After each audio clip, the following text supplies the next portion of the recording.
It's the Cubs and the White Sox on NBC Sports Chicago, home of the authentic fan. These two clubs met up at Wrigley Field in May and a rare September matchup here at Guaranteed Rate Field. It's the first of a three-game weekend interleague series.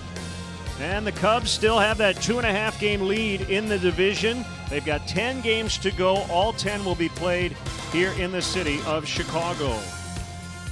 Great to have you with us. Beautiful day here on the south side. Jim DeShays and Len Casper. 10 to go, so that we can see the end here. Cubs' magic number is 8. Yeah, 3 games better than the Brewers in the loss column. So, for example, if the Cubs go 6-4, the Brewers would have to go 8-1 to force a tie. So fairly comfortable, but still work to be done to finish this division race off. You see the breakdown, 10 games left for the Cubs, these 3 with the White Sox, and the rest over at Wrigley with the Pirates and the Cardinals. The Brewers are in Pittsburgh tonight. They also go to St. Louis, finish at home with the Detroit Tigers. The Cardinals are in a good position in the wild card, not so much in the division race. Jose Quintana was acquired at the end of the All-Star break last year from the White Sox. He will pitch in this ballpark for the first time since. No doubt some extra adrenaline, maybe some extra nerves for Quintana here this afternoon. That probably all goes away a hitter or two into the ball game. You look at his numbers with the White Sox, 6 seasons here, a losing record despite a very solid 3.51 ERA, and that's what he's been with the Cubs. Very, very solid. A big part of that push last year in the second half of the season and doing his best work of the year here more recently. His last 4 starts, he has a 1.85 earned run average. Right-hander Reynaldo Lopez will start for the White Sox, and when we come back, Kelly Kroll will have the off-field news of the day for the Cubs. We'll have the first pitch in a few minutes right here on NBC Sports Chicago.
stand with their shortstop Addison Russell, who was placed on administrative leave by the league after a blog was posted by his ex-wife, Melissa, detailing the physical and mental abuse she endured during their relationship. This is the statement by the Cubs earlier this morning, saying, "We take allegations of domestic violence seriously and support the league's decision to place Addison Russell on administrative leave, given new details revealed today. We will continue to cooperate with the league's investigation so the appropriate action can be taken." Theo Epstein and Tom Ricketts both spoke to the team and then with the media to address the questions.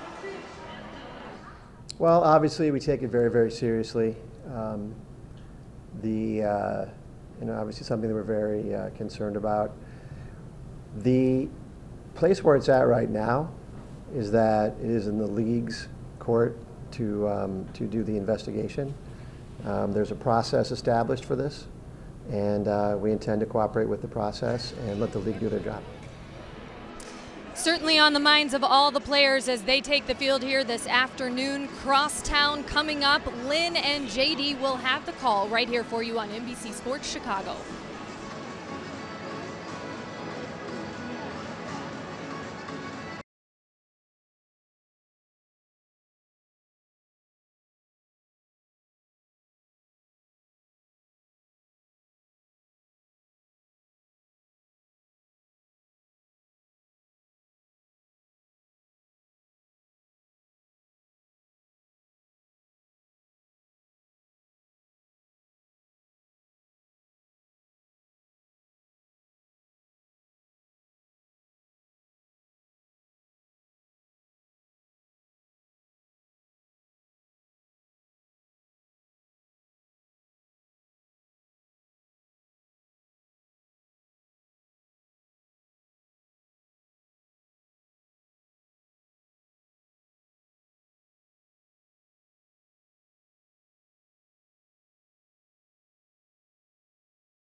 who encourages you to experience amazing. Blue Cross and Blue Shield of Illinois, through it all. Ford, who invites you to go further in their fuel-efficient vehicles. Check out our entire lineup at your local Ford store or buyfordnow.com. Menards, save big money at Menards. And by Southwest Airlines, low fares, no hidden fees. That's transparency.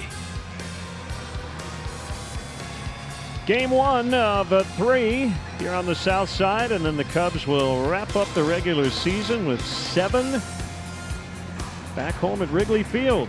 And they'll get to sleep in their own beds this weekend. And right-hander Reynaldo Lopez will face the Cubs for the first time. Jose Quintana will face the White Sox for the first time. And let's check out the Cubs Southwest starting lineup. Lopez will face.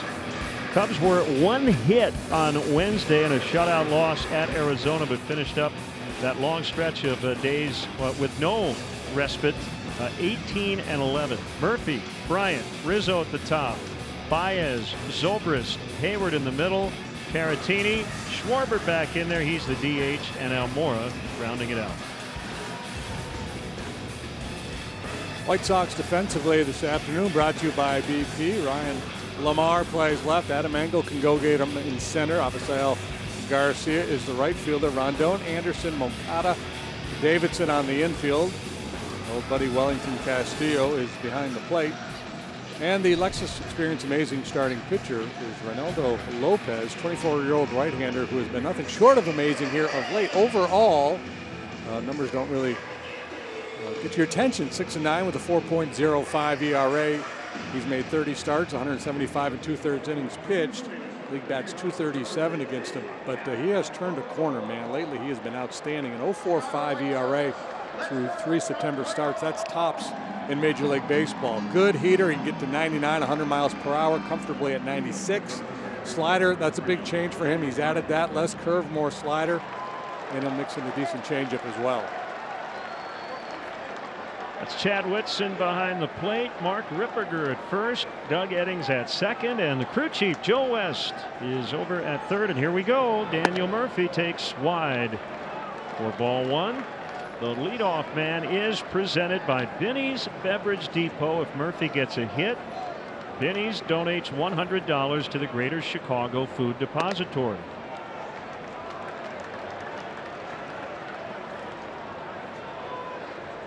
Gorgeous day, 74 degrees here on September 21st.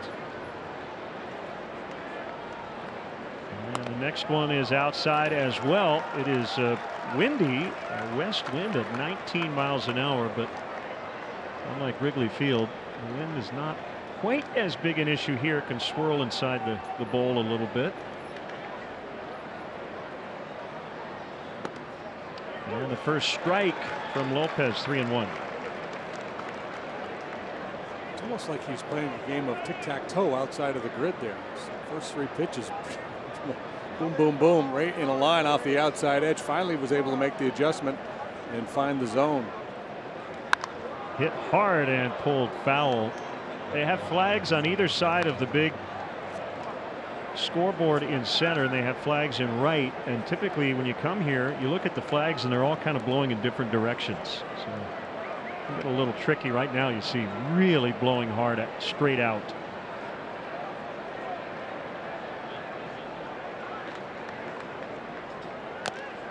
And Murphy stays alive. Full count on him. Chris Bryant is on deck. Got to tell you, JD, you look refreshed and rested. Yeah, well, you know, we rolled in, got to sleep about 5:30 in the morning, getting back from the desert. Better than nothing, though. Chance to recharge the batteries. I'm sure the players appreciated it. Hit high in the air down the right field line. It is hooking, and it is fair, a home run. Daniel Murphy with a leadoff blast, and it's 1-0 in the first. Well, Murphy starting to pick it back up after scuffling for a while. Starting to make more solid contact. He went deep the other night in Arizona. And a great way to start this ball game. He knew he got it. He hit it hard enough. The question was, would it stay fair? It's a changeup. And it's down, and that's just a beautiful job of hitting. It's away, probably doesn't do much with it, but down and in, he could get to it. Swinging strike on Chris Bryant. Lopez, much more of a fly ball pitcher than a ground ball pitcher. That could really work against him on a windy day like today. That is Murphy's first career leadoff home run.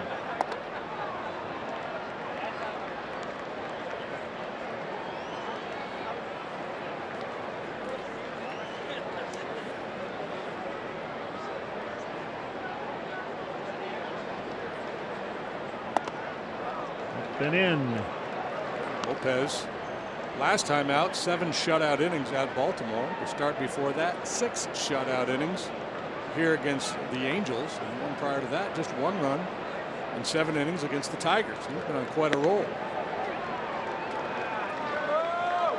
Outside 3-1. So he has been behind the first 2 hitters, and we should note Benny's making that $100 donation to the Greater Chicago Food Depository after Murphy's first career leadoff shot in the air the other way. Addison Garcia will make the catch.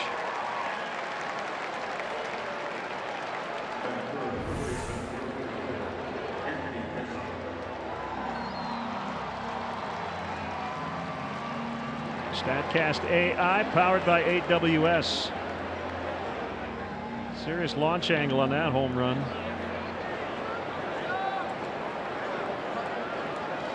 Now Anthony Rizzo, the first baseman. That's the way Yaz used to hit him.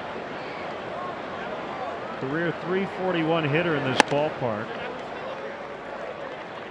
With 3 home runs and 44 at bats. Yeah, it's Hawk Harrelson's final series. 33 seasons as the TV voice of the White Sox. Great to visit with Hawk before the game today. 2-0 on Rizzo. Digging into that Cubs media guide.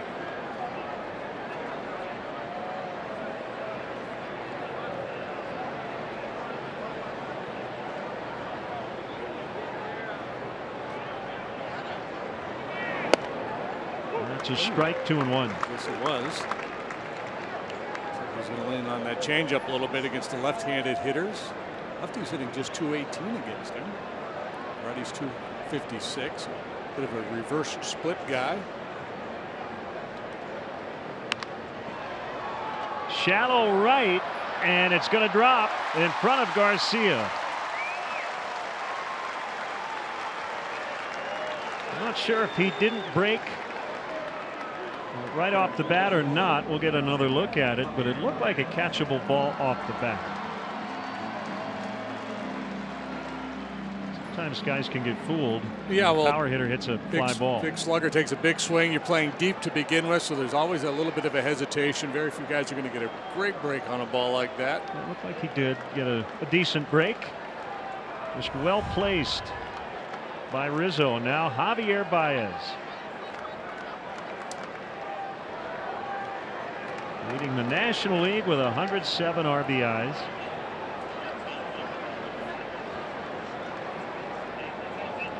Lopez's first pitch is a strike on a heater.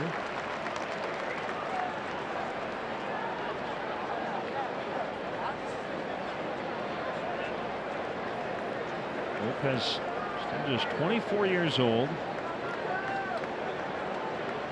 And San Pedro de Macorís in the Dominican Republic.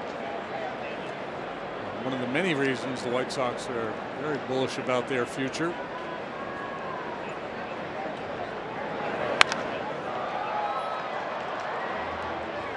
2 to Baez. Broke in with the Nationals in 2016. 6 starts that year. Last year he made 8 starts for the White Sox. So this is really his first full year at this level.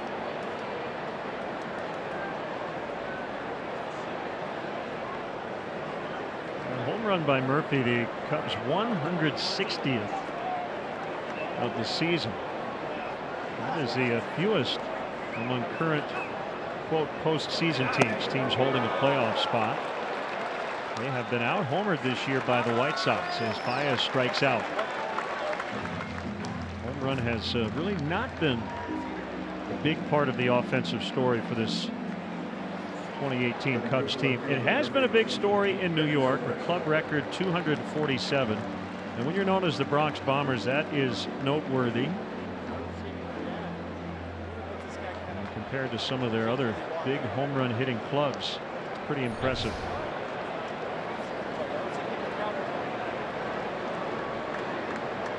However, they're going to end up playing in a one and done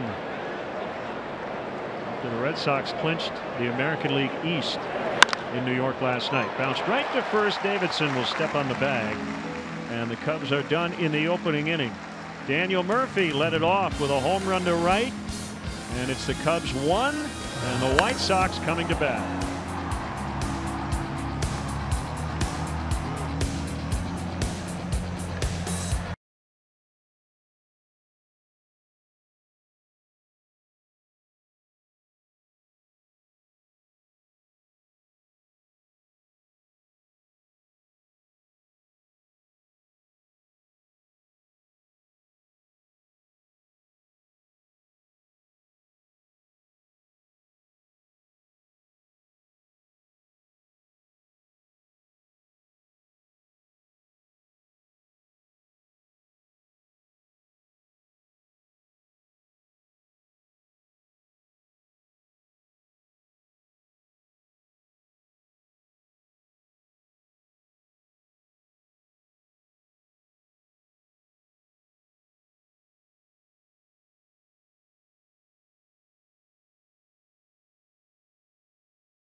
morning after an 11-inning win at Cleveland. Tim Anderson leads it off. Jose Rondon will play third with Garcia in right.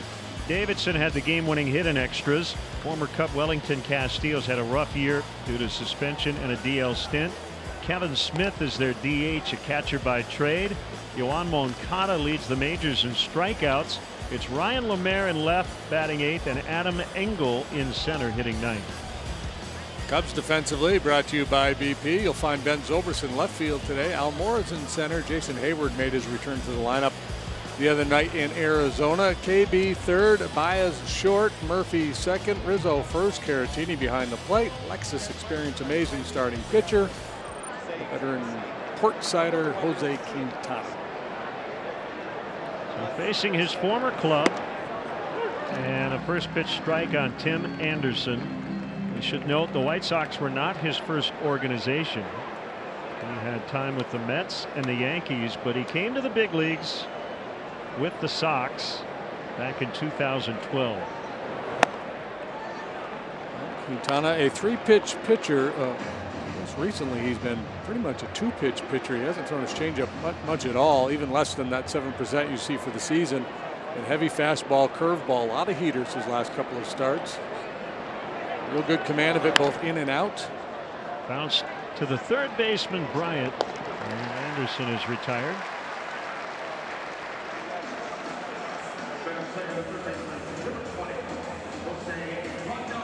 We'll bring up Jose Rondon, who's playing third. Matt Davidson's over at first. Jose Abreu is dealing with a thigh infection, and there's no guarantee he will be available at all this weekend. And Abreu has best OPS on this club, so that's a pretty significant day-to-day loss for their offense. First pitch strike, top of the zone to Rondon.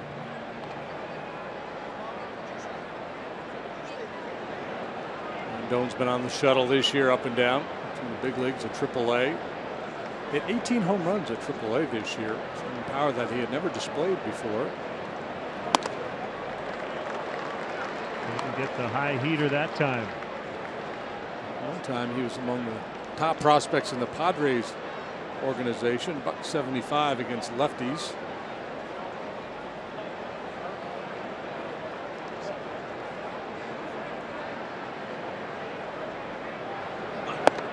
Tried it again. It was too high, and it's 1-2. White Sox in a rebuild, 60-92. Fourth place in the American League Central. Fourth worst record in baseball. And since the start of August, they've actually played a game over 500 since August 2nd, 23-22. More recently, they've dropped 10 of their last 14. Yeah, you know, I think their starting pitching has improved in the second half of the season. Certainly that has been the case with today's guy, Lopez. So take a look at Renteria there, deep in thought, in the corner of the dugout.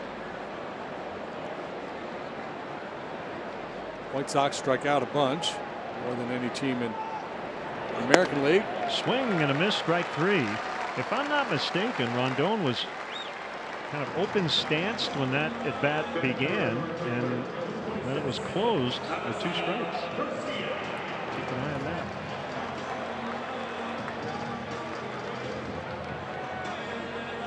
Here's Garcia hitting .234. Last year he hit .330. He's been on the DL twice with a hamstring issue.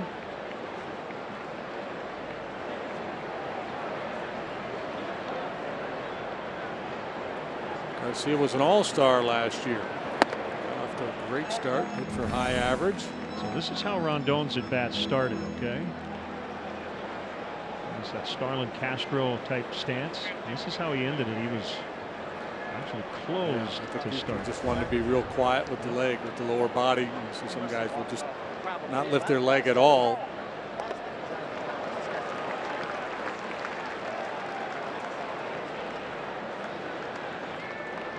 Garcia will regroup. Nothing in 2 on him. And there's a lot of strikeouts, but not a lot of walks in this lineup. That's one thing, a hitting coach can live with a lot of strikeouts if it's a byproduct of just being real patient, working deep counts and taking walks. That's not the case with most of these White Sox hitters.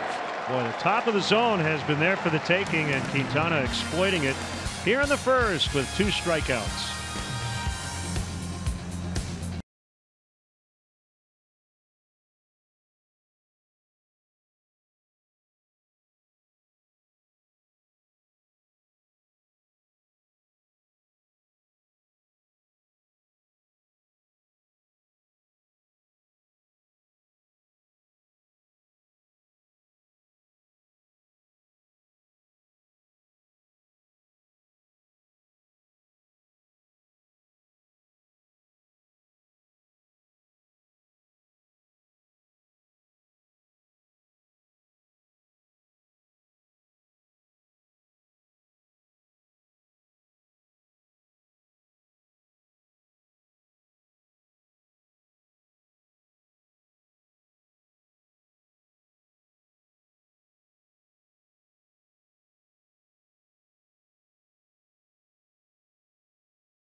Francisco Arcia of the LA Angels did something that had never been done.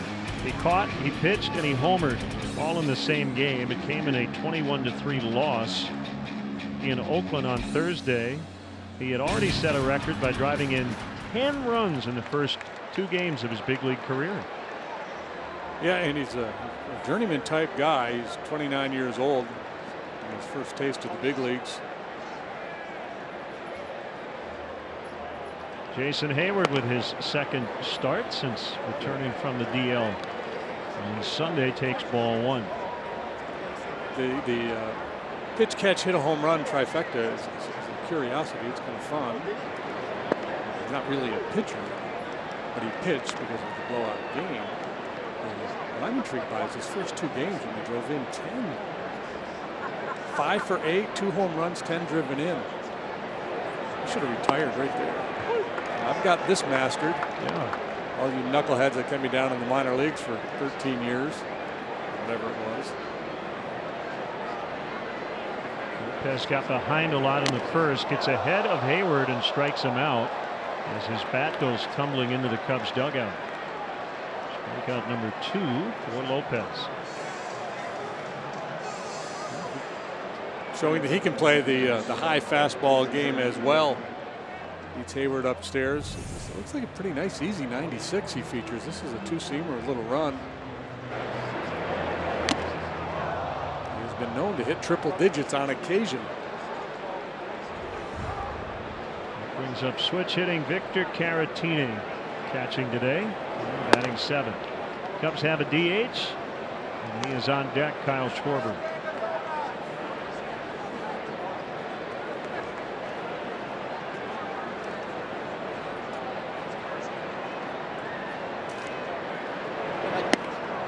Low for ball 2.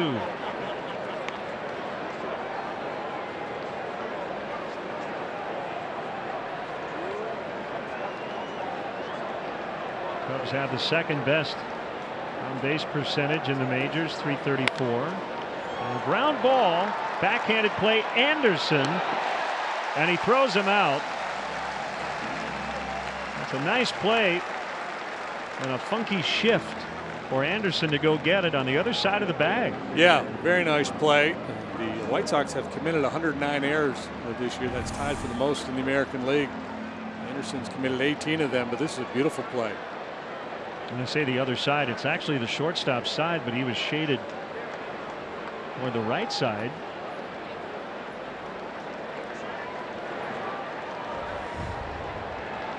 Now Schwarber, who hasn't played in 13 days due to his back issue. He was announced as a pinch hitter on September 10th, but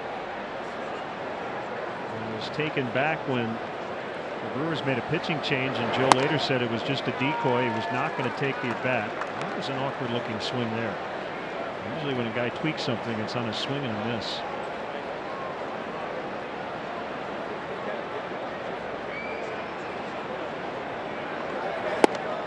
One and two. Did not make the trip to Phoenix. Able to ease his way back in this weekend in an American League ballpark.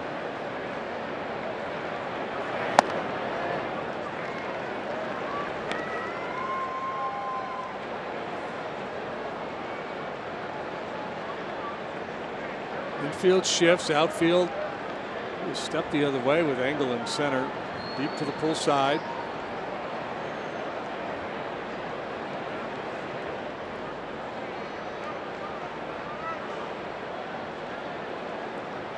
Lopez not straying from the rubber. I'm ready to go. When you're ready, I'll be ready for you.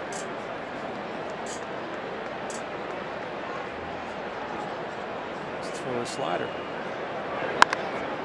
Hammered on the ground, foul. So this is the first time in 112 years, dating back to the 1906 World Series, and the first time ever in the regular season these teams have met up following Labor Day. One previous regular season matchup in September, that was a makeup game in 2009 before the holiday.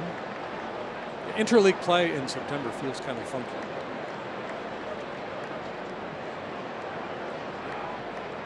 3-2 to Schwarber, swing and a miss, strike three. And the Cubs go in order in the second. Lopez has sent down 5 straight. It's 1-0 Cubs early.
Against Jose Quintana in the first, as we bring in Doug Glanville with some thoughts on Q.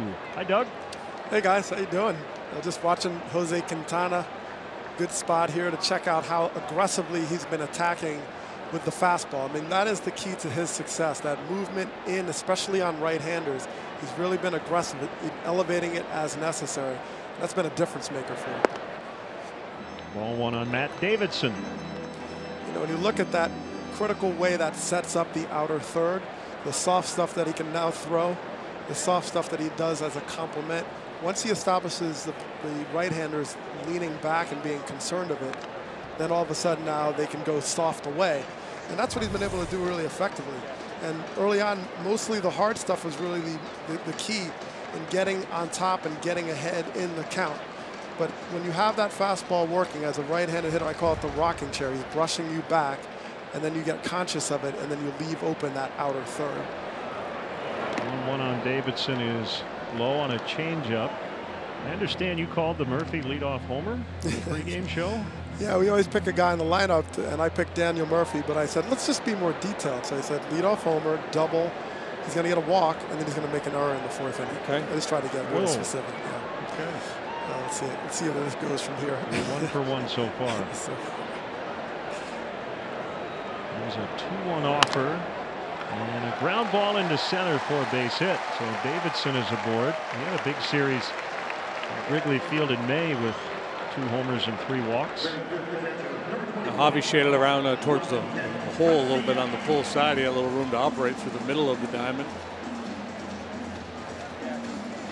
Now Wellington Castillo, the ex-Cub,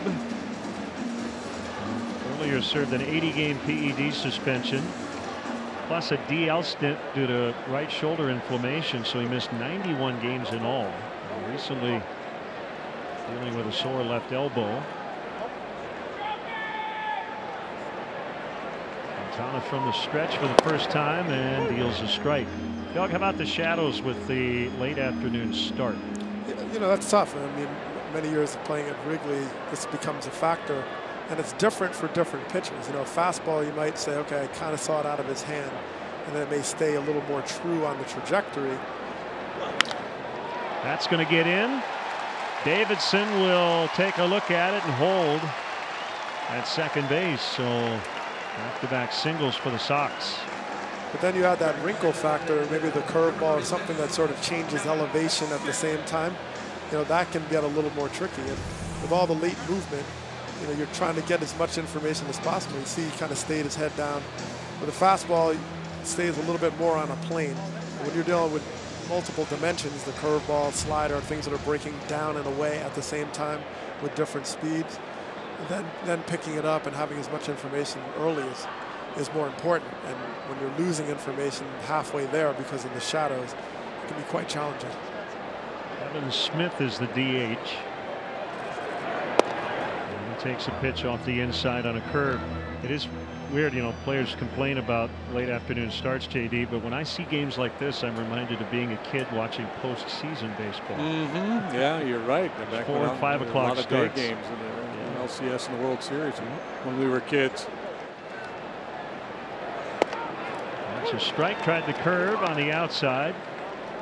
Smith hitting .405 against left-handers.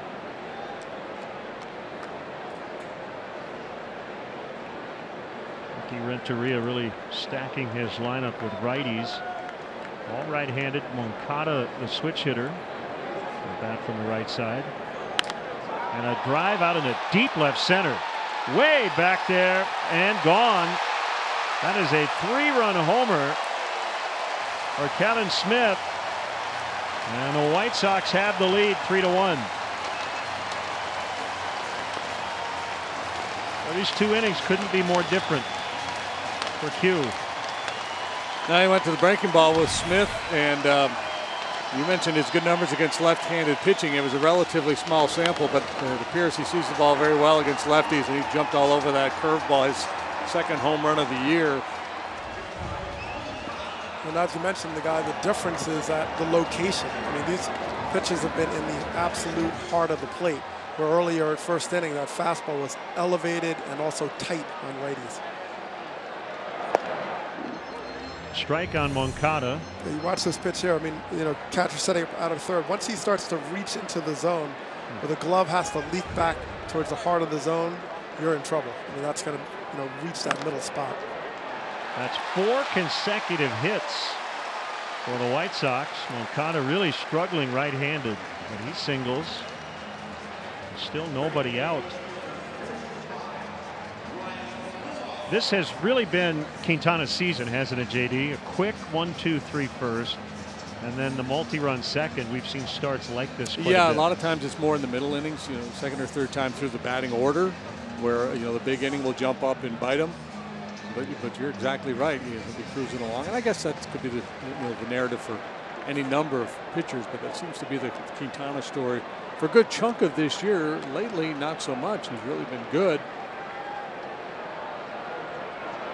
Ryan Lamar takes just off the inside corner. And I think for me, one of the keys for his recent success has been his ability to command the arm side fastball, because the one Doug's talking about, that one in on the right-handed hitters, that's the one that's natural for me. For him, that comes natural to him. And then when he's able to throw the ball consistently down and away, that's when he does his best work. Bloop base hit. So lots of contact here, and 5 consecutive hits to start the White Sox second. And as JD is mentioning, that natural cut, that natural action that keeps right-handers honest. But for it to work throughout a 9 innings, 6 innings, however deep he goes, you need to be able to complement it ultimately with that outer third. And that outer third is eluding him right now. It's leading him to leave pitches out over the middle of the plate. And that's what's not working for him now. And the White Sox absolutely have not missed a single one of those pitches this inning. Now, JD, I've talked to him about his changeup, and he says he likes that pitch, but I think he doesn't throw it as much as Jim Hickey would like him to. And we talked about it. I kind of looked at some numbers earlier this year, and there's been a few starts since then. But his ERA, when he used his changeup at least 10% of the time, was way better. And that's getting this whole chicken and egg conversation. Is he better because he's using his changeup more, or he just have good feel for his changeup, or was it tied to that opponent on that given day? Because his last 3 starts, he's hardly used it at all, and he's still been very good. But I'm with you. I think it's to have that in your back pocket. When you start to get hit around a little bit and you're not quite as precise with your fastball, if you don't have confidence in the changeup, all of a sudden you're naked out there. You're like, I don't have a real good plan B right now. foul on the bunt attempt by Adam Engel. Rizzo breathing down his neck from first base. First and second, nobody out after a 3-run homer by the DH Smith. That fastball backs him off. 1-1. So Doug, what's Engel trying to do here? He knows Rizzo is going to be right on top of him. Is he trying to get this bunt to third if he does it? Yeah, I mean, you have to be conscious of it or just get into swing mode. They've had a nice rally going. You'd hate to deaden the rally by just conceding a run, conceding an out right here, especially as well as they're picking up the ball now. He went, according to Chad Whitson. So that changes the math, and Rizzo will back up with 2 strikes. Doug, did he go? You've got the best angle down there. I'm still trying to figure out how they decide these things, right? Looked like he went. The mystery check swing, but yeah, it looked like he got just enough around. I figure if the guy made contact with the swing he made or the check swing he made, and it would have been a double down the line, I have to think that's considered a swing. Pretty good chance. 2-2 on Engel. He went 4 for 8 at Wrigley Field in May. The Cubs took 2 of 3 in that series, outscored the White Sox 22-11.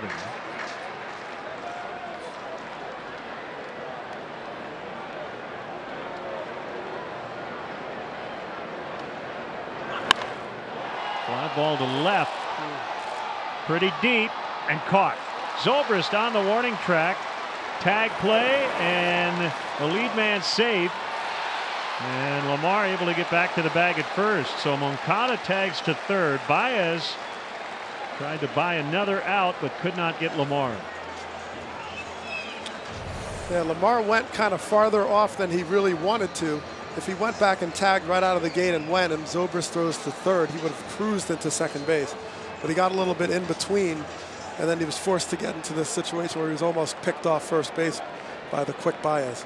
And it's interesting, the umpires had rotated over, so there was nobody really in close proximity to make this call. And Ripperberger, the first base umpire, was closer to second than he was to first. Did you call him Ripperberger? Ripperberger. Cheeseburger. Ripperger. I feel like going through the drive-thru now. Should I go through the drive-thru? I always go Ripperberger with him. So first and third, Anderson takes a strike, and with Lamar not getting a second, that keeps the double play in order. Well, Quintana is not necessarily a ground ball specialist. Anderson does get into a fair amount of double plays.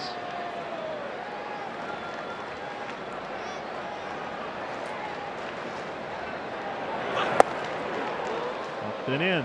Anderson has speed, he has power, he does not have patience. At least not in the batter's box. This is where that inning management thing comes into play. He's already given up the 3-run homer. It's like 2 different rallies here for the White Sox. He's trying to snuff out that second rally. 1 and 2. Because you got to keep pitching. It's been a bad inning. Yeah, but well, and that's the one thing we've noted about Hughes. You know, seeing him first in a White Sox uniform, and then after he joined the Cubs last year. There's not a lot of panic in him. He continues to kind of plod along, very deliberate in his approach, very purposeful. You never get the sense that he's overcome by the moment. In the dirt and knocked down by Caratini. 2 balls, 2 strikes.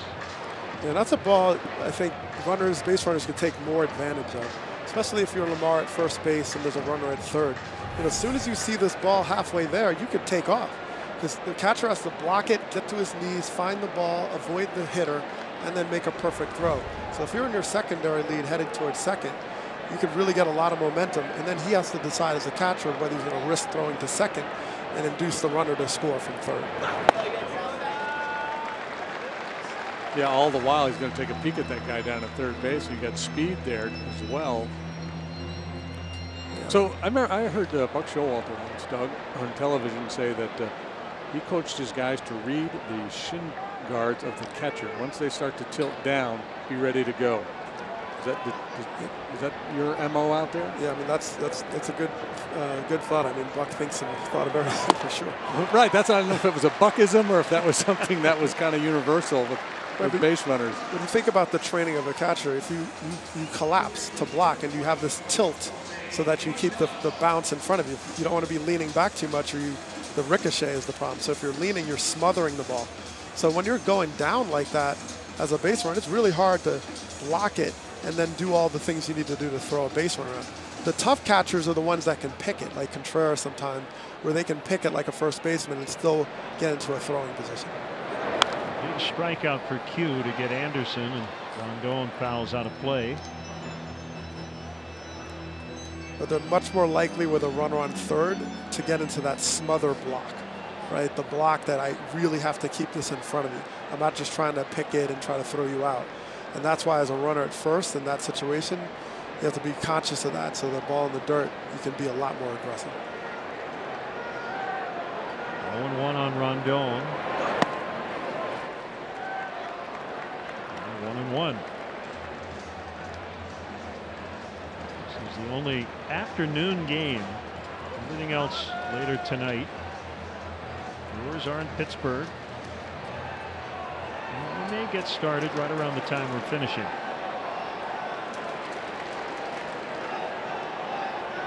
Slide step in the pitch. Inside. 2-1.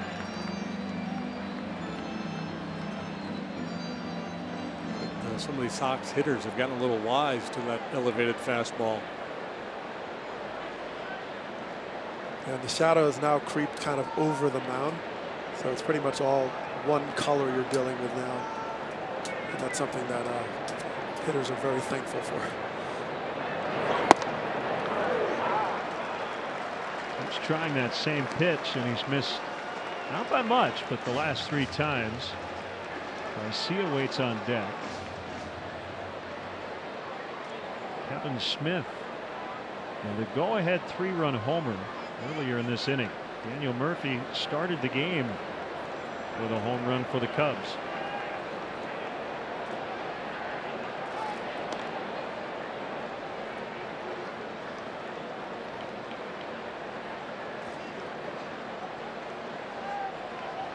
Night game tomorrow will start just after 6 o'clock. Typical 1:10 Sunday first pitch.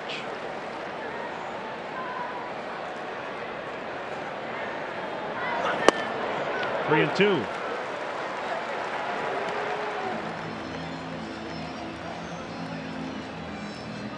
I don't know if he was sitting softer, but pretty passive to take that 3-1 fastball right through the heart of the zone. Already 29 pitches for Jose here in the second. Rizzo now off the bag. Lamar will take off with 2 outs and a 3-2 on the way. Swing and a miss on the fastball. So Smith got him for a 3-run homer. Quintana avoided further damage, and after 2, the White Sox now lead 3-1.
'88, the summer of Sammy, presented by Elgin Hyundai, an exclusive documentary about the legendary home run race, including interviews with Sosa, McGuire, and many more. Monday, October 1st at 7, only on NBC Sports Chicago.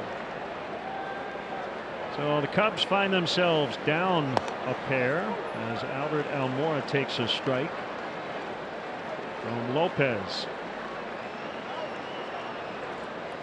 Albert checks in at .283 on the year, hit .319 in the first half, .219 since the break.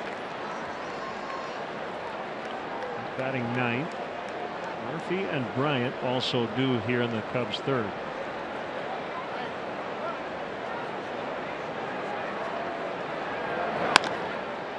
Bouncer to the shortstop Anderson, who throws off the back foot, and he got him.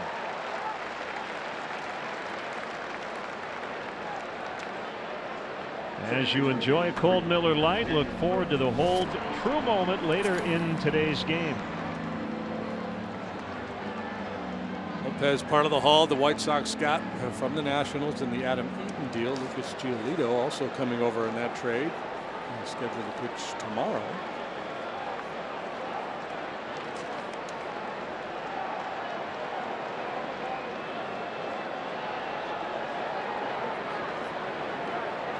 Murphy homered to start the ball game. Got a changeup. It was down but stayed in. And he whacked it. He's now homered in back-to-back starts. Such good hands. Loose. This one off the end of the bat. And Anderson out, and he makes a Baez-like catch running away from home plate. Tim Anderson's been flying all over the ballpark here early on defensively. Angle was charging hard, but I don't know that he was going to be able to get there in time. So Anderson, a little bit of a head start due to his positioning, able to haul it in. Nice play. 2 of the first 3 reached. Against Lopez, the last 7 have been retired. Outside on Chris Bryant.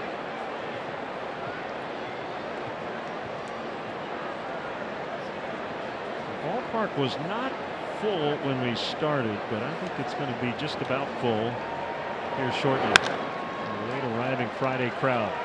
Stop hitting it to that guy. Anderson throws out Bryant, and then the Cubs go quietly in the 3rd, trailing 3-1.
During these final few games, tickets are still available for the final week. Games against the Pirates and Cardinals. Get your tickets now at Cubs.com. Huge ovation for astronaut Jim Lovell in the ballpark this afternoon. Curve strike on Garcia. 3-1 White Sox, bottom 3.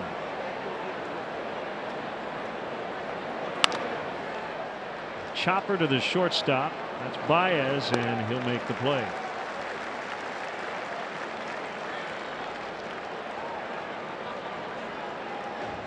Bring up Davidson, 1 for 1.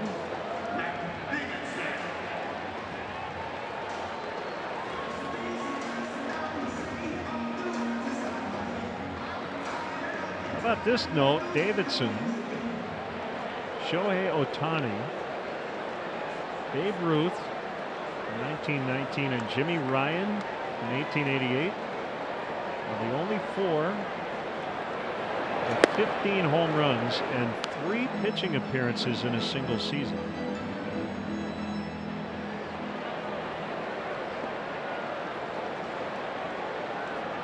He had a little success when he used them in those pitching situations too, didn't he?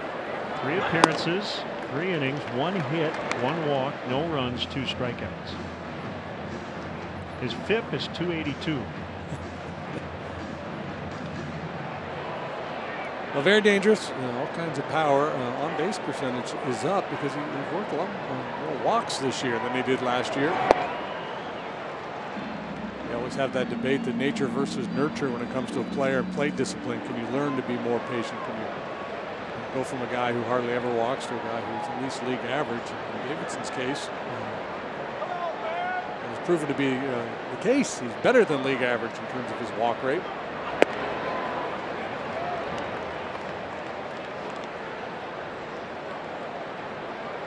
Q with not as impressive a first inning as we've seen, and then a 30-pitch, 5-hit, 3-run second.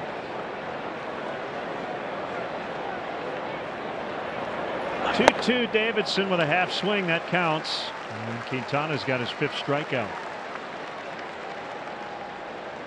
Xfinity X1 customers say, show me the Chicago Cubs into your X1 voice remote and get live team stats on your TV. Change the way you experience TV with Xfinity X1. Big welcome to all our viewers watching and streaming on RCN. And hello to those watching on the MLB Network, United Kingdom. Great to have you with us.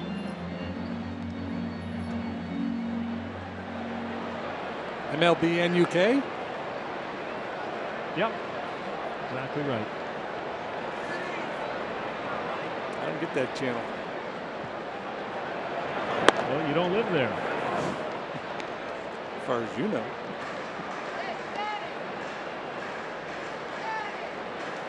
Two 2-0 on the ex-Cub.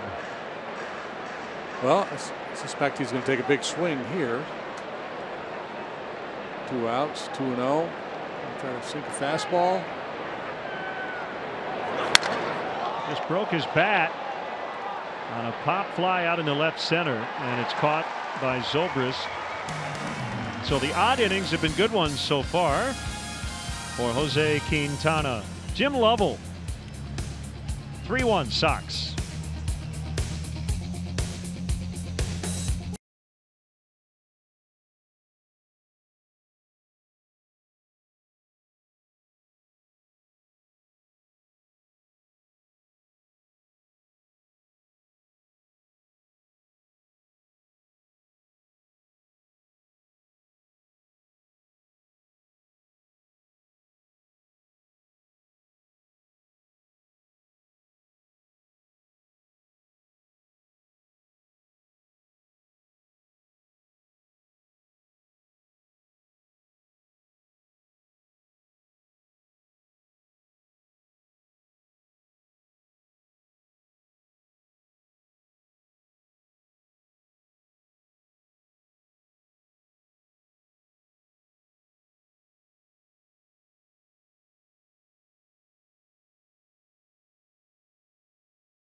DePaul University night at the ballpark. Fans who buy tickets through the Community Nights page will receive a special Cubs hat in DePaul University colors. To purchase tickets, visit Cubs.com/Community Nights. It's a fine looking cap.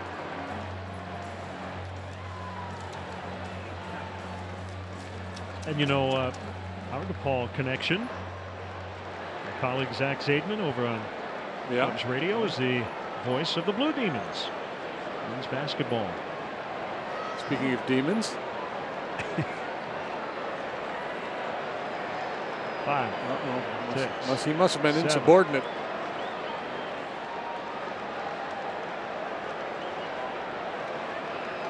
replaying his favorite scene from Stripes. Pledge pin. 1-0 on Rizzo. Single in the first. The last Cub hit.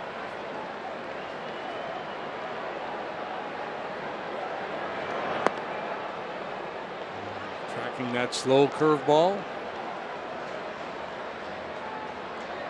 It's a heavy fastball usage so far here from Lopez. Some changeups to the lefties. He hasn't really established the breaking ball yet. He hasn't needed to. It's a nice, easy 96 that he features.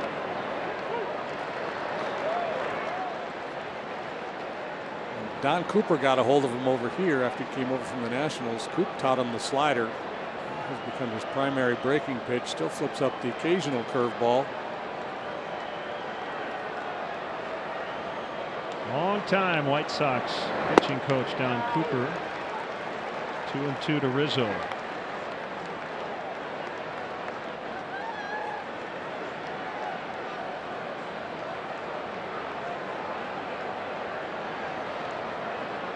White Sox overshift on the right side. Playing the pull in the outfield as well. And he doesn't pull it. And going after it and playing it on a bounce is Lamar, and Rizzo will have a bloop single. He's 2 for 2.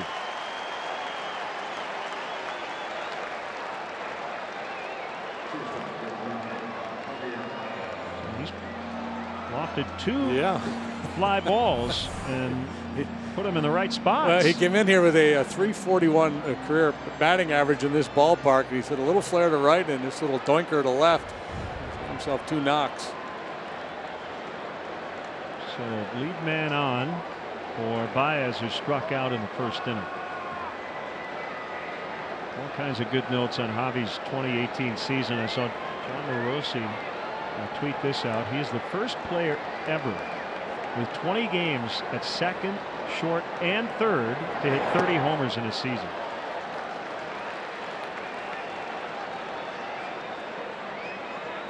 His defensive versatility will hurt him in the Gold Glove race, but I think it will actually help him in the MVP race. Yeah, that's very true. I think you're right. People will focus on the single position for the Gold Glove award, but the fact that he plays 3 positions, plays them all very well.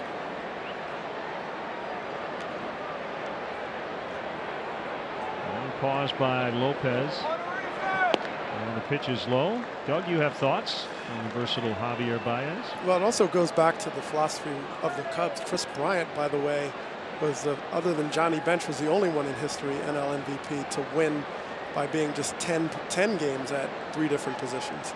So it's been established as part of this culture that you can be versatile and not be a utility guy, but actually a super utility guy that has MVP caliber capabilities. And that's what really sets Baez apart from really anybody else in this MVP race.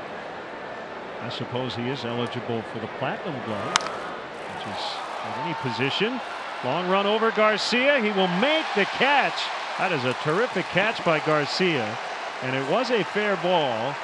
Rizzo didn't tag. He was halfway to second, so he has to retreat. I think Javi thought, like I did, that it was going to drop. He's still looking out there like, how did that happen? That's a great play. I mean, as a right fielder, with the ball slicing away from you from a right-handed hitter, you have to run through the ball. If you pull up at all, you're going to get short-armed on it, so you actually have to go through it. And much to the distress of Javi, he's like, that was a great play.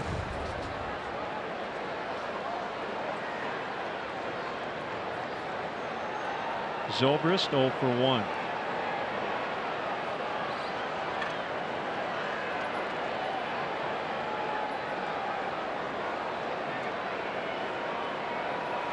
First pitch is outside and starts the day 3rd in the National League in batting average.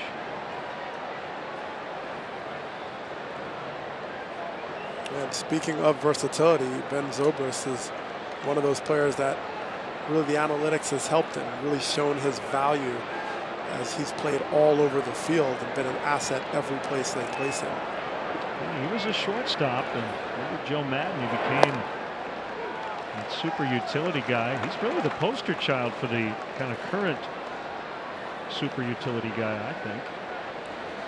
Basically every day, but just not at the same defensive position. Yeah, it's a great tool to have. And you think about the postseason, and as you get deeper into the numbers, for example, you see a guy who hits a high percentage of the balls hit on the ground in one part of the field. You can put your best fielder there with a Baez. You can put guys and rotate around. And Joe does that. I've seen him play Baez at third with a John Lester on the mound. Absolutely, and to me, that is the separator that Javi Baez brings to the MVP conversation. You basically look at the field and say, where is the ball going to be hit on the ground? I want Javier Baez there. And when you have other guys that can play along with that, Bryant can play third or left or right or Zobrist, then you complement each other to create the best kind of single organism defensively as you can create. 3-1.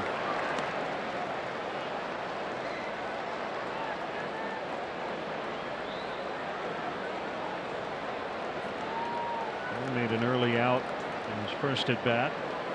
So a better look at Lopez here the second time around.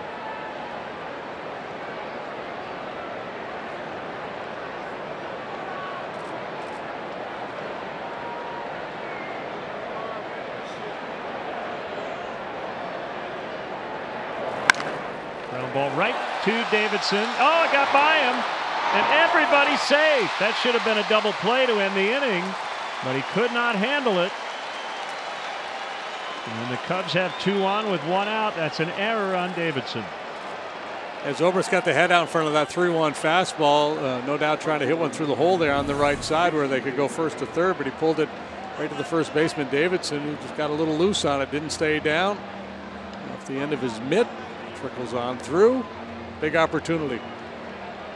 You can see Davidson pull up. He came up before just a hair early enough, and that was enough for the ball to kick off the bottom of his glove and go through him, literally. Well, the White Sox had made several excellent defensive plays. But that could be a huge error as the door is open. Fouled back by Hayward.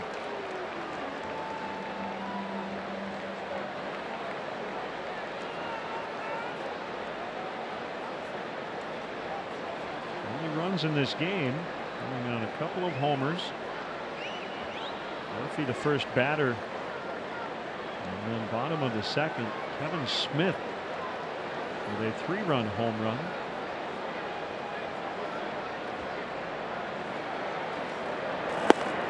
This came off the DL in Arizona, hit a couple of balls really hard, and double in the gap in left center. It was in the blowout games. He took the 2 ABs and shut it down.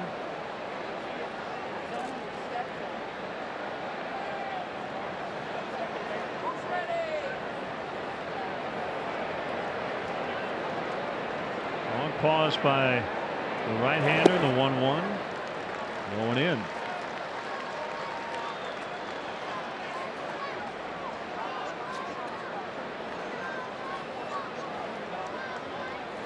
Very pleasant fall-like afternoon here in Chicago. Crisis situation here, and slowing it down a good bit here.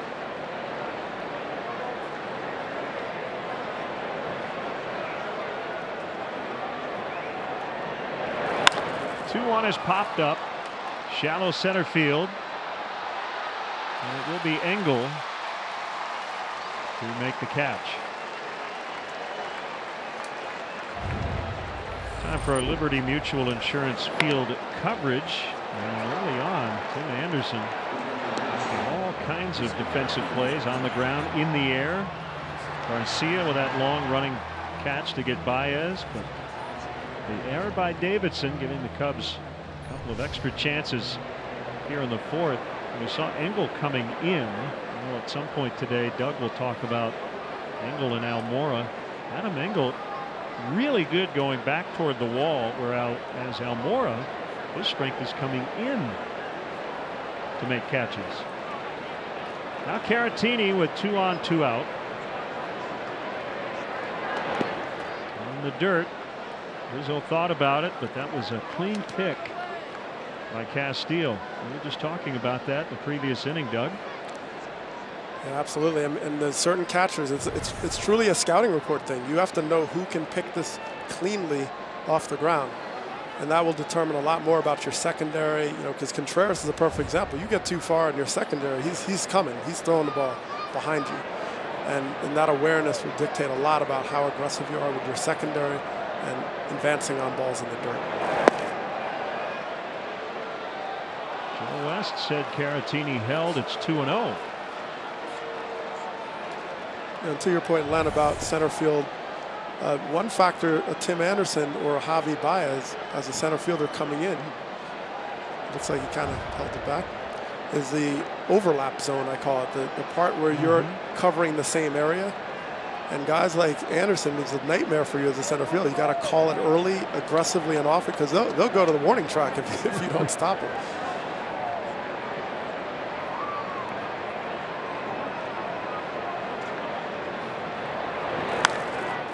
Fouled off to the left.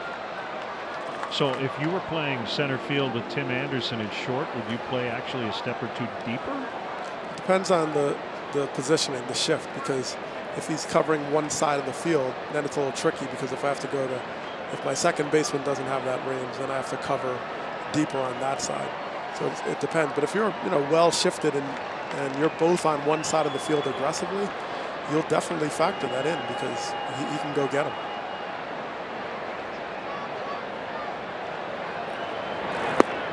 Three and one.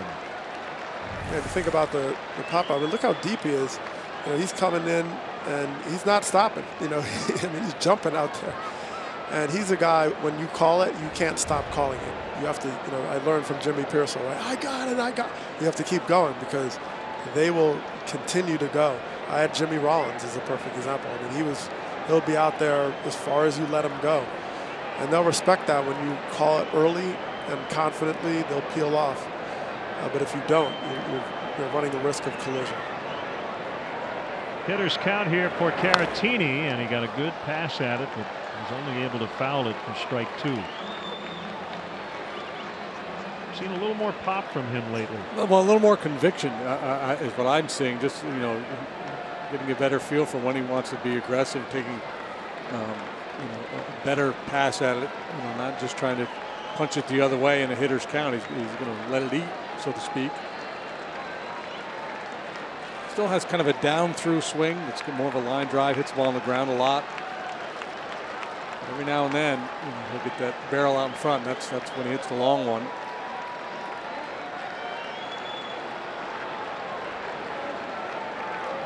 Runners take off, swing and a miss on a high fastball at 98 miles an hour. A little extra on it from Lopez, and the Cubs strand two.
for a preseason skate with the Ottawa Senators. Coverage starts at 6:30.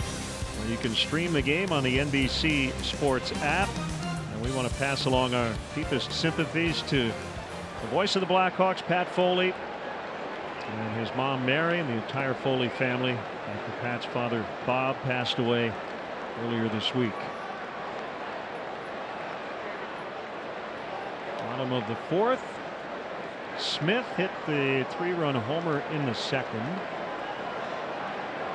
And the White Sox lead 3-1.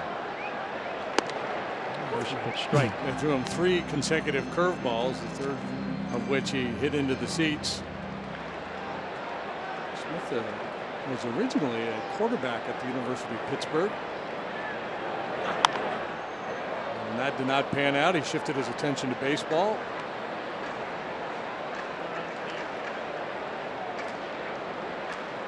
He's a Pittsburgh native. Got to pitch carefully to those football players in the fall of the year. Something kicks in.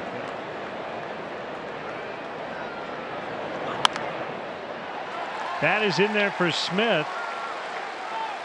Hayward will pick it up, and Smith has a double. So Doug, take us back to the second inning when things kind of got away from Quintana. Well, I think the key points to look at is where the catcher is setting up the glove, where Caratini, and where the ball ends up. When he's starting to reach into the heart of the zone, that's when you know he's missing his location. You want to miss exaggeratedly to the side you're aiming for. Otherwise, you're working that middle zone, and the hitters are able to get a lot of barrel on the ball. And so you saw these consecutive hits rattling it off, and a lot of it involved him really to the outer third. He had set up the inside really well in the first inning, but then when he's trying to get that outer third location, he was missing, and was missing right where they can handle it. Okada with an awkward swing on a curveball. He's 1 for 1, reached base 4 times last night in Cleveland. He has struck out a major league high 206 times. 2 ahead of Giancarlo Stanton. It's already tied for the 8th most strikeouts in a single season.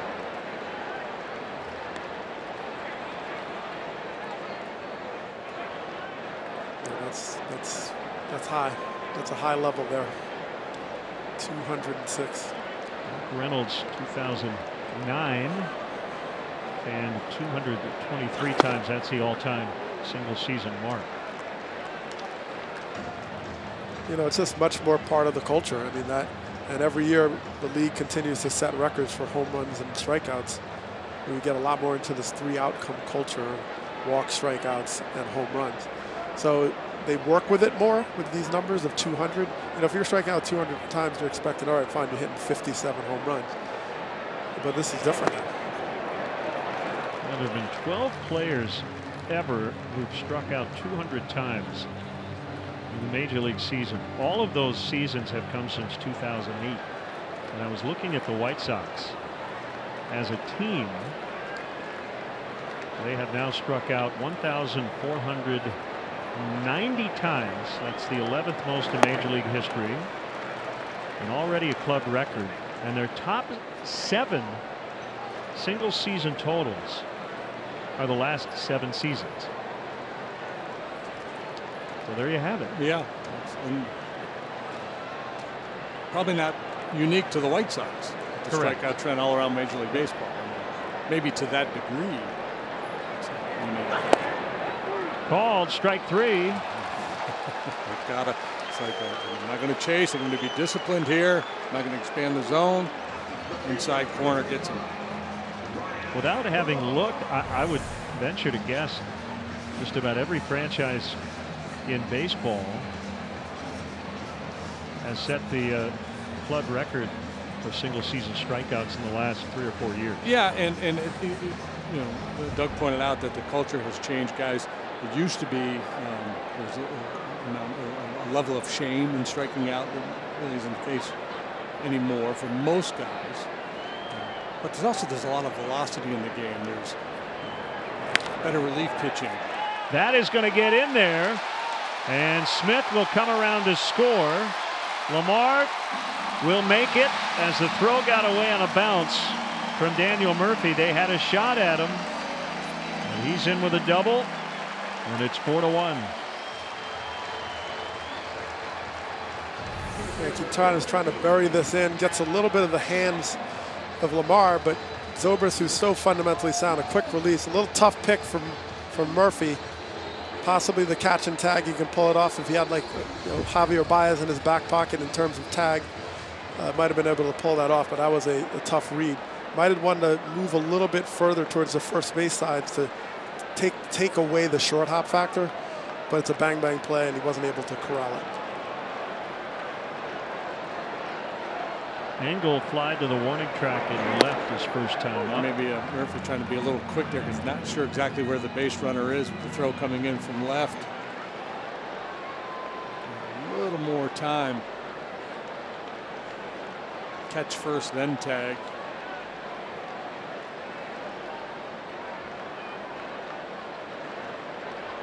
Here's a 1-strike pitch. Inside. 1-1. You know, the guys talking about that strikeout culture. I mean, it's weighing the home run. You know, you talk about launch angle and getting that sort of backspin, the fly ball, deep fly balls, the value that's placed on it. It's very different. And that's, you know, the Cubs have had a change in philosophy, and that's why their home run numbers are down this year. They've emphasized trying to spray the ball around the diamond, try to cut down on strikeouts, de-emphasize launch angle. Well, especially with the shift, you see that only way to really neutralize it is to be able to spray the ball around. And if a defense has to spread itself out thin, there's just more green. There's just more space to work with for hits. Well, they got Lamar picked off.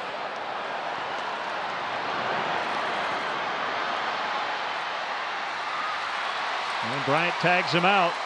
The only guy who didn't get involved in that play was just dying to get the ball, and that's Javier Baez. He just said, "Give it to me, I'll get him." Look where Almora is. Yeah, Almora he got involved.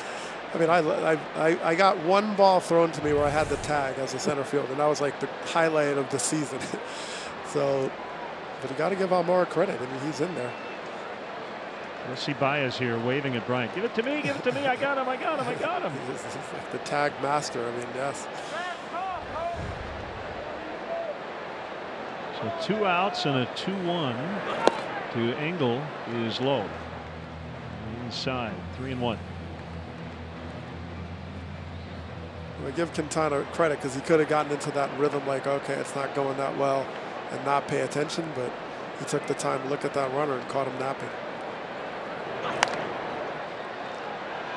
Yeah, he was bouncing around out there pretty good on the previous pitch. He's thinking about trying to get third base.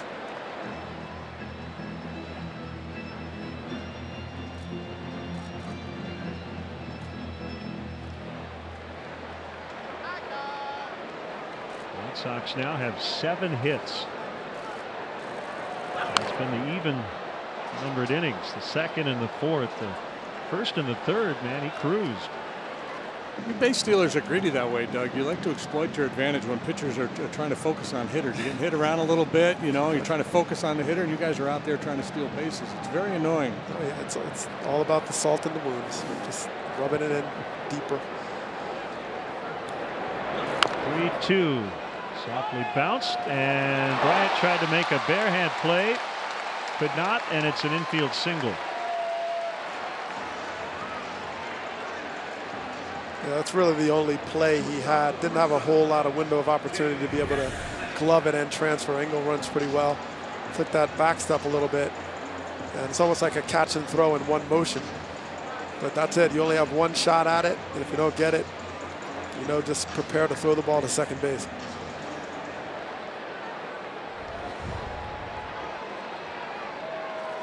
So we'll bring up Anderson. Right-hander Alec Mills.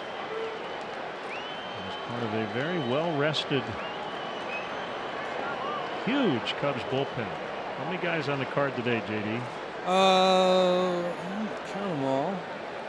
I've got. I usually write them all down, but I got a little lazy. 14? 14, yeah.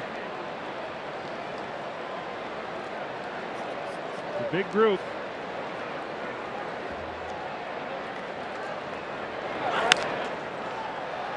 Hoisted to right. Easy play, Hayward. White Sox add 1 to their lead on 3 hits, 1 left. It's 4-1 after 4.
An all-inclusive suite experience.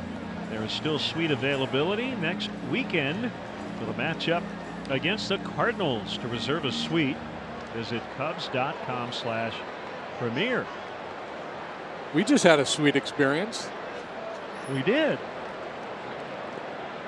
I just had a cupcake that was delicious. Yeah. What did you have? I had a little chocolate mousse in a little tiny cup. Very nice. Yeah, when the Cubs get down, we eat. We stress eating here in the pennant race. Schwarber, a strikeout victim in the second, takes a curve for a strike.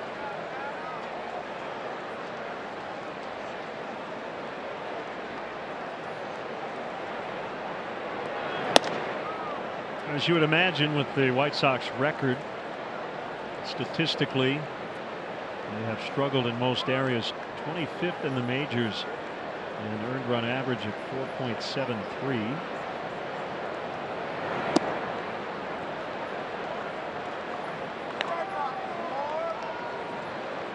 The win against the Indians last night was their only win in Cleveland in 9 tries this season.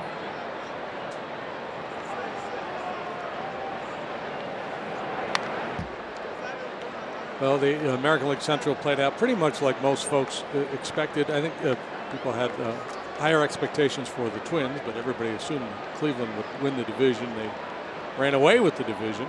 They're the only team above 500, and that's the way it'll finish.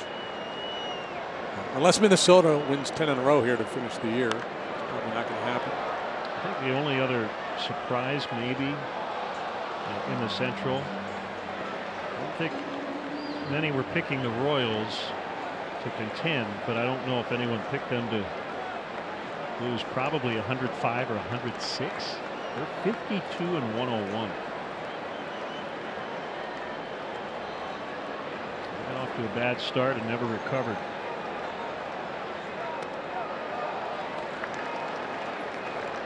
You know, the Royals, when you're really good, you never think you're going to be bad again, and when you're really bad, you can't be contemplate being good. Be and well, that championship window in 2015 is closed. They're trying to open another one here as soon as they can, as Schwarber strikes out again. Well, especially in the smaller markets, right? You know, easier for the bigger market clubs to have a long run of sustained success. The biggest challenge for an organization like the Royals is knowing when to say goodbye. You know, some of those mainstays that helped you get to the top. Fan favorites. Corona AL East standings. The Red Sox clinched that division in New York last night.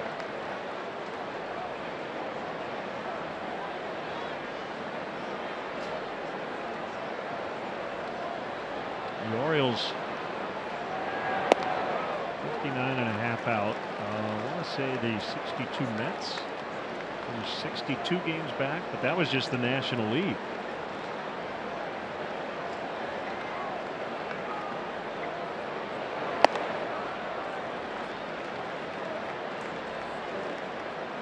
Mookie Betts with 4 hits and a home run.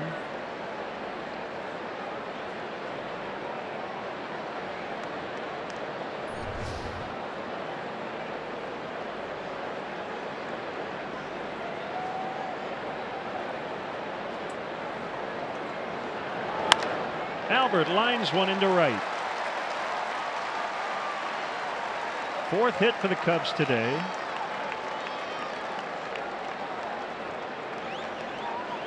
Murphy will his 3rd shot at Lopez. And you got the Murphy home run, a couple of flare base hits from Rizzo, and then that solid line drive single by Albert, who's really good at getting on top of that high fastball and lining it the other way.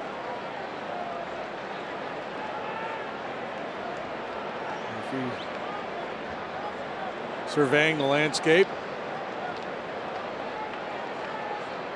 The 62 Mets went 40 and 120. They finished 60.5 behind the San Francisco Giants, who won 103 that year. It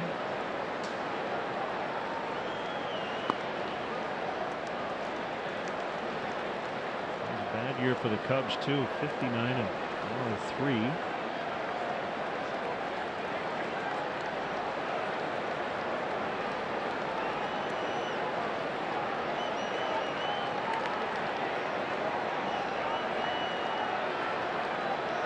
I guess if you're going to lose big, you might as well set some records.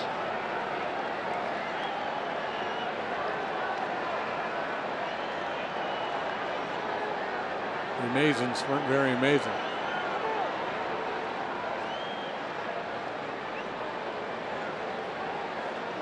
Jeff Bannister has been let go by the last place Texas Rangers. 64 and 88. Wakamatsu, his bench coach, will manage the club for the final couple of weekends.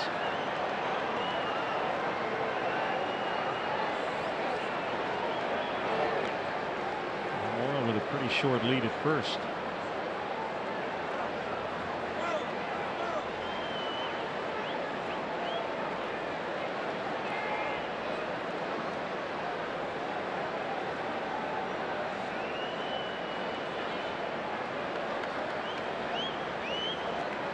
Murphy 1 for 2.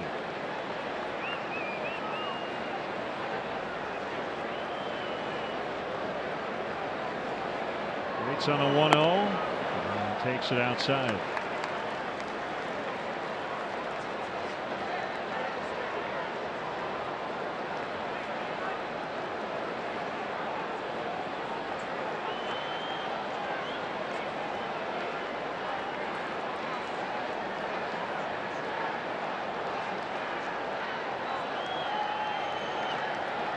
Pacing for Lopez, men on base, compared to nobody on base, is really extreme.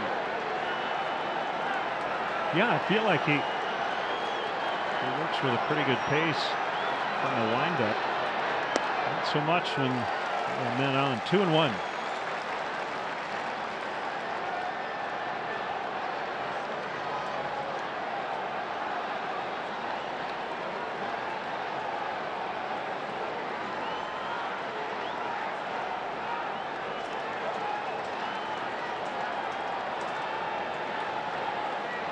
Runner at first, 1 out. We're in the 5th inning.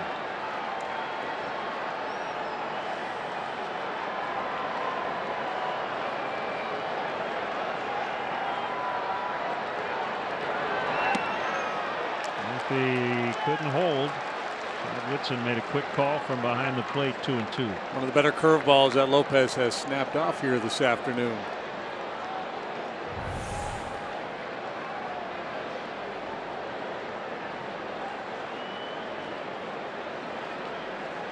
Some of them have been tumblers, and a lot of times those are just designed as get-over pitches for that 0-0 or maybe even behind in the count. That one was designed to get the swing and miss.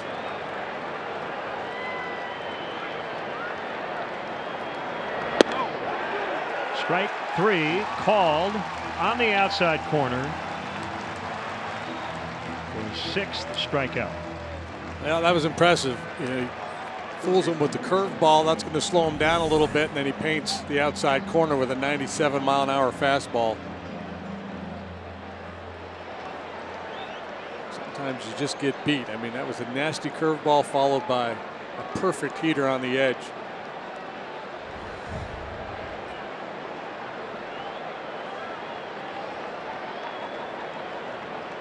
The inning now on the bat of Chris Bryant. On strike. Michael Kopech, Tommy John surgery. That's a big blow to the White Sox. They have a farm system full of prospects. I imagine a good amount of them will get here at some point next season. Yeah, considered one of the better farm systems in the game. The Padres, the White Sox, both teams that are on the rise. If you just follow the big league club here on the south side, you probably wouldn't buy into that. But if you read what's going on down on the farm and the level of prospects that they have, it could turn around here in a hurry, much like it did in Atlanta. Eloy Jimenez, 21 years old, acquired in the Quintana deal. 108 games, AA, AAA, combined hit .337 with 22 home runs. Did not get a September call. Dylan Cease also in that deal. A couple of scouts earlier this year, they liked Cease better than Kopech. Cease went 12-2 with a .240 in 23 minor league starts.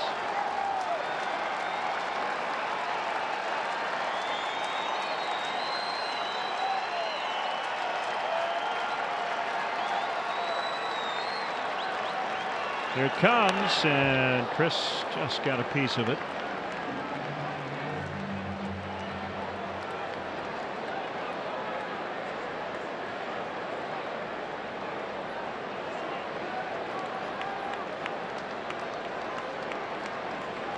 Magic number at 8. That's a combination of Cubs wins and Brewers losses. Brewers are in Pittsburgh tonight. Pirates are playing good ball. They've won 5 in a row. It's a tough trip for Milwaukee, Pittsburgh, and St. Louis.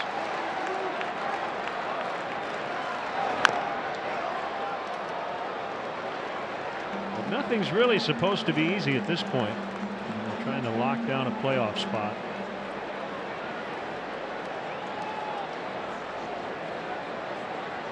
Arguably the biggest series of the season in terms of the result was the Dodgers sweep over the Rockies. They started that series a half game out of first, now 2.5 up after winning all 3.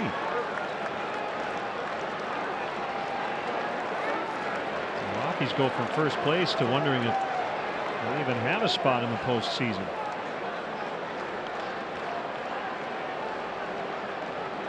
Dodgers host the Padres this weekend. Rockies are in Arizona.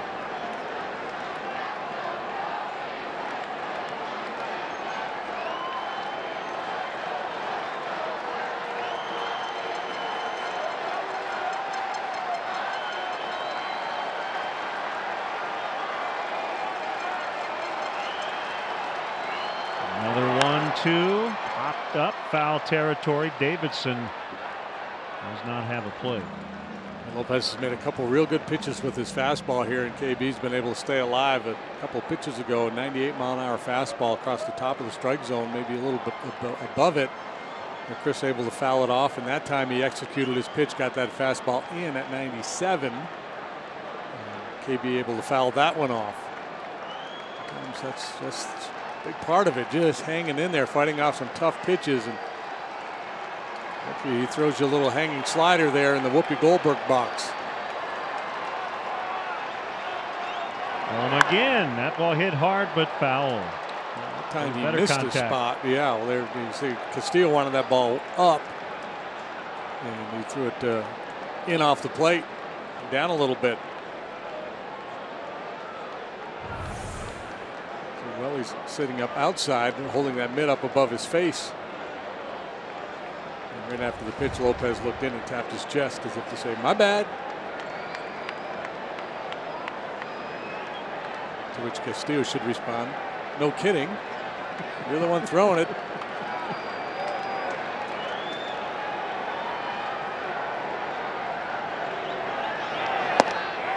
gets him on the high heat. Oh, and he's had to, man. He has made a pitch.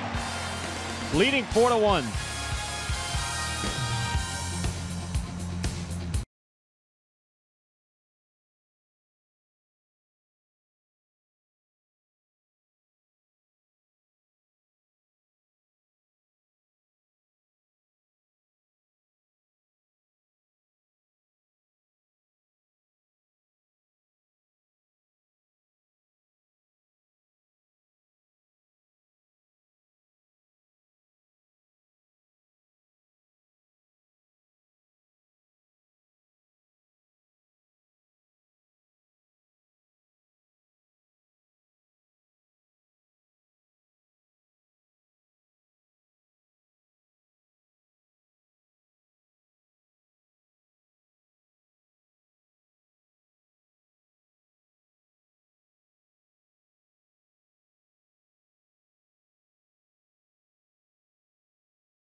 Powered by Xfinity.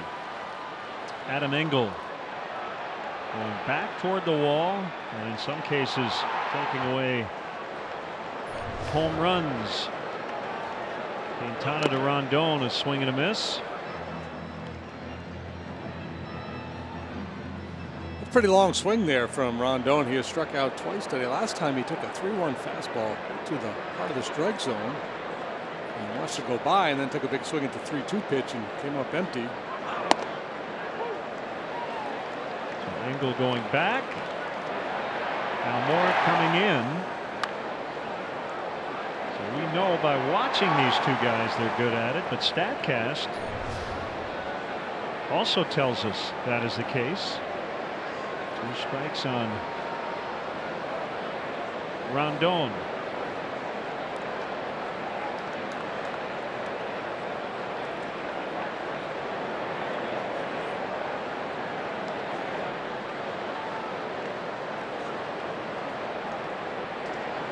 The pitch, it's outside. Doug, I would think most guys would be better coming in than going back, or not so much. You know, this sort of depends. I mean, I was comfortable going back, so I ended up playing shallower to try to play to my strength.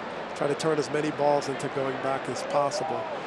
Now that may not play as well these days analytically. Called strike 3. Because the emphasis of the damage that happens on the getting beat deep. So it'd probably be a little different culture, not like a Kevin Kiermaier in Tampa who plays really aggressively in his style, but he's deep. So I look at Engel and I see a guy who makes the electric play. He's great at working the wall, excellent footwork in the warning track, climbs walls. He turns the exceptional play and is able to sort of execute through it. That's what he is unique at, making the really high degree of difficulty play. Whereas you look at Almora Jr., he's more of a sort of a fundamentally sound guy. He attacks in very well. He has great awareness. He takes good angles. Doesn't have a great arm necessarily, but he has accuracy. So his fundamentals are really sound. I love Almora's routes, precision, and he really does well at the wall also. So you have a little different style. I mean, if you want the electric, guy at the wall, make the play that nobody ever makes, you think of Engel. He's going to rob the home run. He's going to dive at a play you couldn't even believe he made it. But you think of the fundamentals coming in, you think of Almora Jr. So pitchers want every ball caught, but we have a pitcher in the booth. Some guys, if you break a bat, you get a blooper, you make your pitch. You hate that ball landing in front of an outfielder for a hit, right? Correct. You also would prefer that a guy go catch a double and take that away. Yes. What was your preference? Both. Right. Yeah, I was more than willing to whine over both. Great relief when a guy smokes a ball off you in the gap and you think, uh-oh, I'm backing up third, and somebody runs under it. Gerald Young, we had to get him in Houston for a while. Gerald was very good out there. But yeah, the blooper that dropped in was frustrating if it was lands in such a place where you thought that ball should have been caught. Sometimes they just land out there no man's land, and you have to be realistic and understand that they can't be caught. But pitchers generally are willing to whine about both and beg for both. It's just the nature of it. Well, I thought you were going to say it's the blooper that knocks in 2 runs that I hate. Speaking of shallow flies, this one will be caught by Hayward. But I think generally now the idea is takeaway slugging. Yeah, and I think that was what Dexter Fowler when he was with the Cubs. They moved him back, and his metrics improved. The numbers for him in St. Louis haven't been good. But I think, the idea of play deeper, take away extra base hits. If you give up a single, you still have a double play in order. It's still going to take a couple knocks to score that run. Yeah, absolutely. It's weighted so heavily now about the balls that do damage, and those are the deep plays. So, I go back to Kevin Kiermaier. I interviewed him before opening day, not this year, last year, and he expressed, he's like, look, if Chris Davis gets up, a big power hitter, and gets jammed and drops it in, I'll give him the single, but I don't want to get beat on that fly ball that ends up landing in the warning track that I should have caught. Well, I think every center fielder, especially Doug, would probably feel like any ball that doesn't leave the park, I've got a chance to catch in my zone. Is that accurate? Yes. And that's the goal, right? That's the goal. And you have to have that confidence, especially if there's air under it. If there's air under it, then you expect to make the play. Now, it's that line drive. Well, the hitter did a nice job, or it wasn't a great pitch, or whatever it is. But it's that ball with the air under it that you don't want to do damage on. Davidson swung at it. Quintana has his 8th strikeout. That's 15 strikeouts, no walks combined for the 2 starters. But so far, Lopez has the upper hand.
In Chicago, watch High School Lights, presented by Wintrust, tonight at 11 on NBC Sports Chicago, or live stream on the NBC Sports app. Cub fans made noise after Daniel Murphy led off the game with a home run on the right field line. The White Sox have scored the last 4 runs. Rizzo with a couple of bloop hits, leads off the 6th.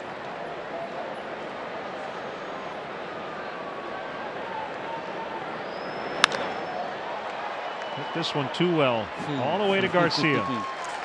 Baseball being baseball. Soft contact for a couple of knocks, hard contact for an out. Has 89 pitches.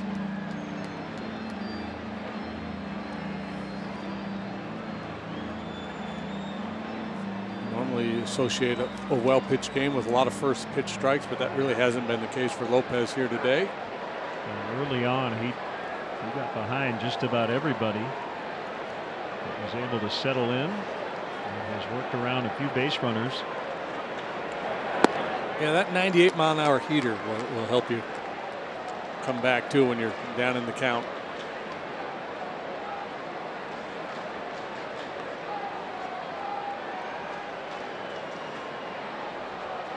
Working with a veteran catcher in Castillo. There's a breaking ball.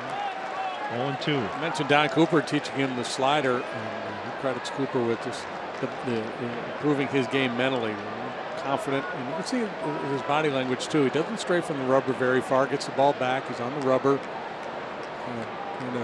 set the tone, be in attack mode. Now he comes away from that a little bit with men on base. Strike 3. Baez out looking. In his brief time with the Nationals, Max Scherzer got with him and talked to him a lot about arm angles, changing speeds with the fastball, trusting the changeup. Zobrist grounded to first, reached on an error by Davidson. Both balls hit right at Matt Davidson. So now he's ready. Swing and a miss. Don't want to go back to the last time Zobrist was on base and getting a huge 3-2 lead at first. Yeah, I mean, look at this lead he's getting. I mean, he even got nervous because he realized he was like annexing another country or something. But 30 feet practically in the lead, and what he does is he puts himself in a position on a long single he could potentially score. And these are the small things that Zobrist is able to read, and they were giving it to him, and he's like, okay, that's cool. I'm going to take it, and I'm going to be in motion. So when you start off with a 30-foot lead and you're in motion, you're almost grabbing an extra 90 feet, putting yourself in a position certainly to score easily on a ball that's a double, but even possibly a single, and that's an extra run and that much closer to cutting this lead down. Another ball and played by Davidson. As I said, he had to be ready. And he's 2 for 3 in terms of getting Zobrist on the afternoon. Cubs go 1-2-3 in the 6th. After the error earlier, Davidson atones. 4-1 White Sox.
Quintana's pitch count in decent shape at 82, but trailing 4-1. The leash is probably pretty short here in the 6th inning.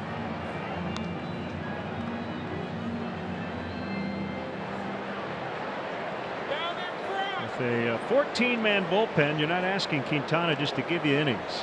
Trying to win the game.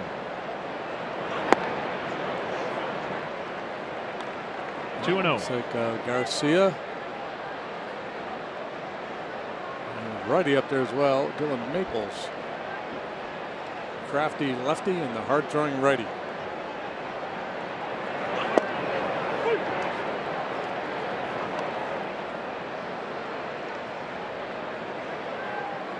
Wellington made his big league debut with the Cubs at age 23, 2010. Swing and a miss, 2-2.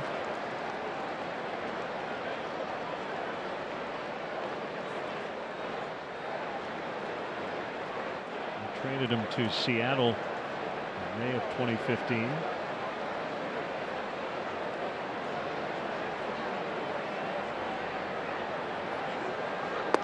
Cubs had 3 catchers, remember? Gowner Navarro. We had Montero, Ross, and Castillo. So that was Joe's first season as a Cubs manager, and trying to navigate the 3 catcher thing. And seemed to be just a matter of time before somebody got moved as he rolls that one into right for his 2nd hit.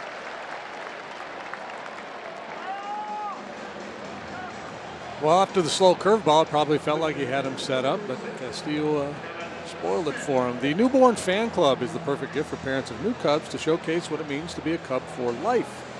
Receive a photo from a custom birth announcement on the Wrigley Field marquee, Cubs birth certificate, pinstripe baby cap, and Rookie of the Year Cubs onesie. Visit Cubs.com/kids for more information.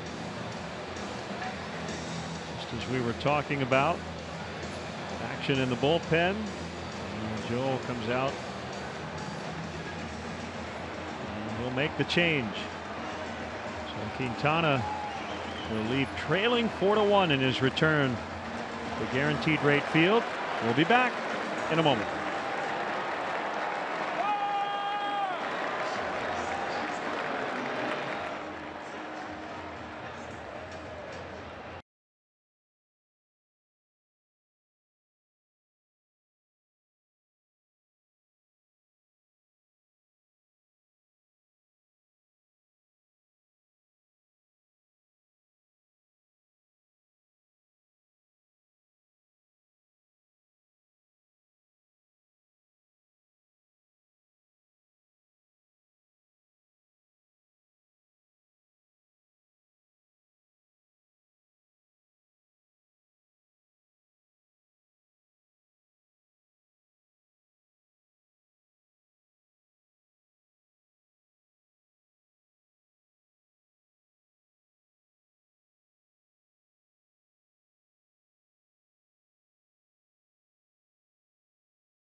Chicago.com, presented by Nationwide agent Jeff Vukovich. Go to jeffvuk.com or follow him on social media. Nationwide is on your side. Good stuff from Doug today. Time now for the BioFreeze. Call to the pen. Official external pain relief of the Chicago Cubs. It is hard throwing Dylan Maples. 8th appearance for Dylan. 5 innings, 4 hits, 5 walks, 8 strikeouts. A lot of contact typically when he's out there. Obviously, he hasn't been out there very often. Third of an inning in Arizona the other night. Average fastball velocity of 97. So it's mostly that one there, the slider, 87, 88 is his primary weapon. Daniel Palka pinch hitting for the DH Smith, who hit the go-ahead 3-run homer, doubled, and scored twice.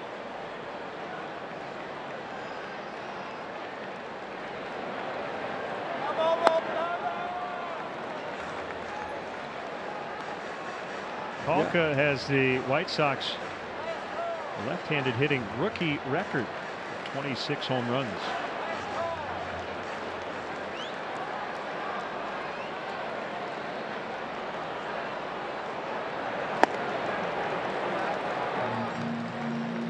Four of which have come against right-handed pitching.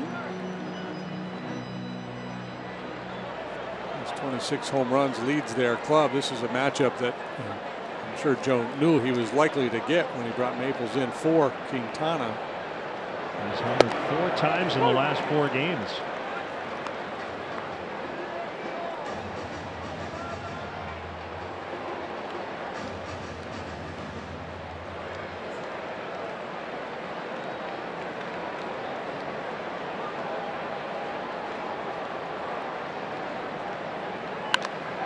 Pulls one to deep right, and there's another one. His 27th, and it's 6-1. It's his 8th home run here in the month of September. He's really been swinging a hot bat. Boy, the DH spot for the White Sox has done a ton of damage. 2 homers, 5 RBIs, 3 for 3, 3 runs. Yeah, and like I said, Joe probably felt like he was going to end up with this matchup with Palka in there, but the way Smith had swung the bat against Quintana, he felt like it was worth a shot. Very difficult in September baseball to get the platoon advantage when you bring a man out of the bullpen, because there are so many pinch hitters available. Managers aren't as inclined to hang on and wait and to pull the trigger and use that big bat off the bench. Relief pitcher coming into the game has to face at least one hitter. Palka now 5 homers in his last 5 games.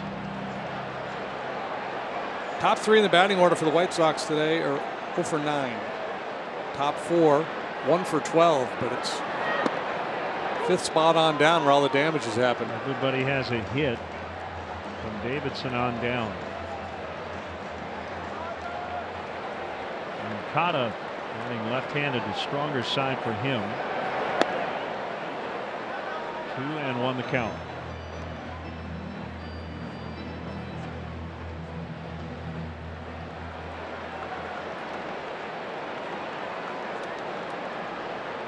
Foot closed on Quintana, 5 runs and 5+, 9 hits.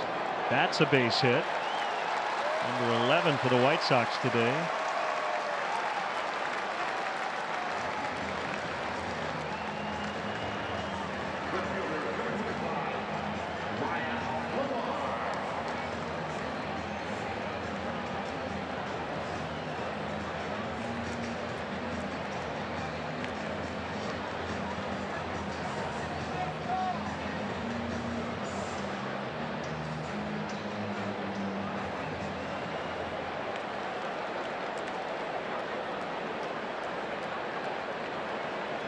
Lamar.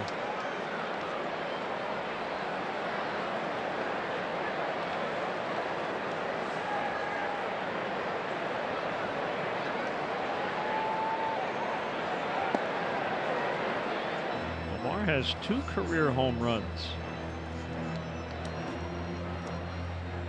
His first came at Comerica Park on August 14th. Came in his home state. He's from that area. The ball bounced right into the hands of his uncle. What are the odds? What I want to know is, did his uncle barter for some sort of deal? Hey, I want an autographed bat if I'm giving you your first home run ball. I want the drumstick from the turkey at Thanksgiving.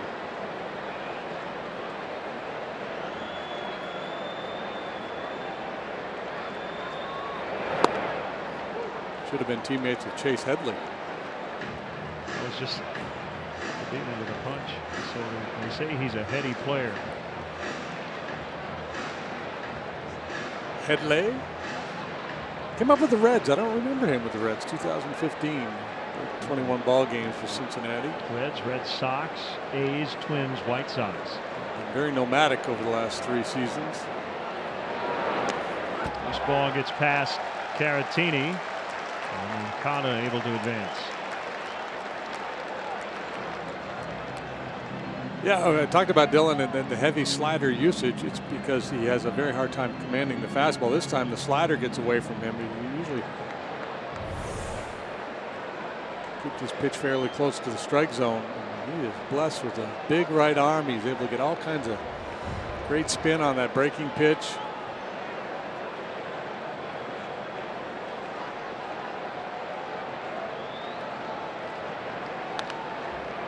Late swing. And a foul strike, 2-2.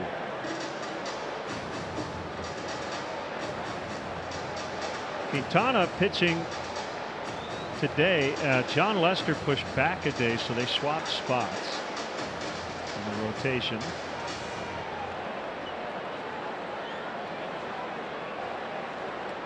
Over to close right-hander Lucas Giolito. In the game tomorrow night. Kyle Hendricks, Carlos Rodon on Sunday. Base hit.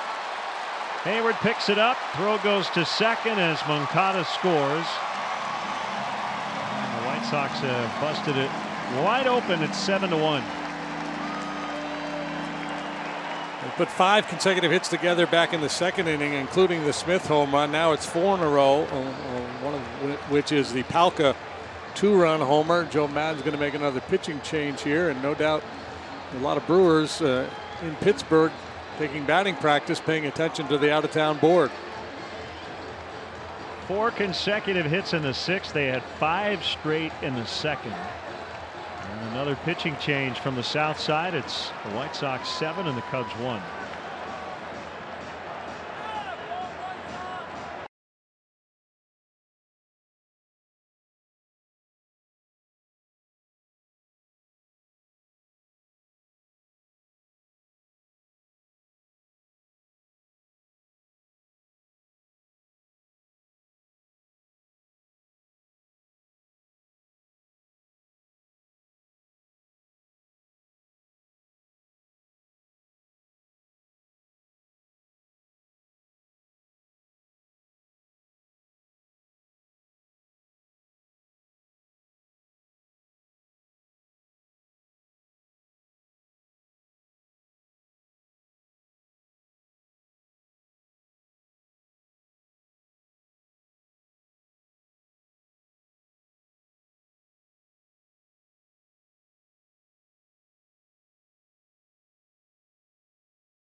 And now the biofreeze called to the pen. Jaime Garcia will try to get the Cubs out of the 6th inning. He comes in with a man on, nobody out, and 3 runs in. Facing the center fielder Engel. Those numbers you saw there mostly compiled with the Toronto Blue Jays, first as a starter, and then that did not work out. He made the move to the bullpen, ultimately was placed on waivers. The Cubs have picked him up. He's pitched 3 times prior to today. With the start over in Washington, pitched a 3rd of an inning there, a double header, and then 2 relief appearances last homestand against Cincinnati. And one big scoreless 8th a week ago today. In a one-run ball game, he got Votto, Suarez, and Jeanette in order. Popped up. Baez out. Almora way in. And makes the running catch. Man, he had a long way to go to get it.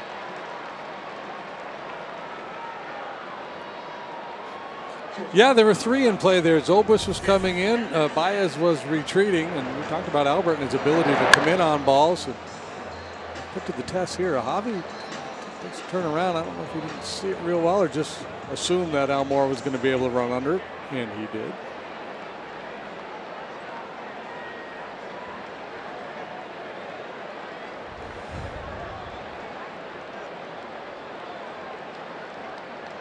Tim Anderson.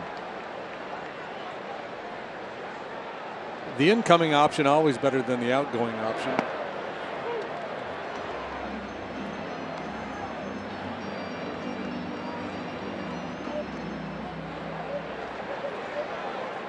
Anderson playing in his 147th game. That is a career high. Bests in doubles with 27. Home runs 19. And RBIs with 62 as he swings and misses.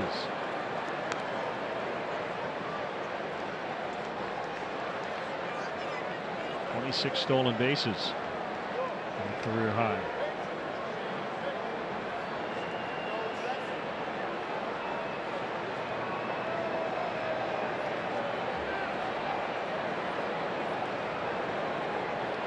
The 0-2 pitch rolled to third. Bryant up with it. Murphy will throw late. No, he got him.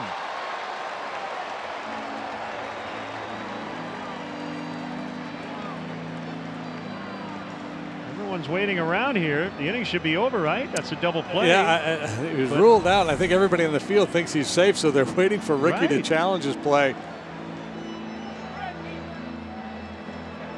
He's safe. Rick Renteria will challenge it. That was weird. I mean, the out was called at both bases. 5-4-3 double play, and the Cubs just stayed right where they are. Yeah. I called him safe based on what I thought I saw, but I should have waited for Mark Ripperger to make the call.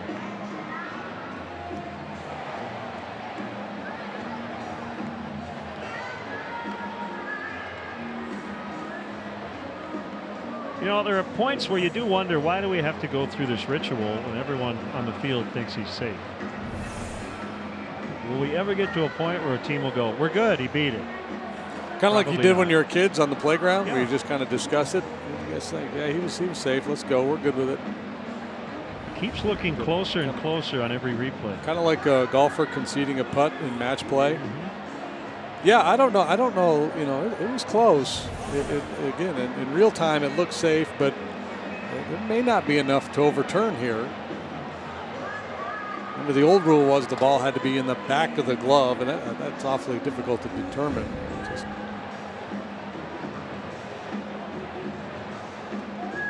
You could see this going either way.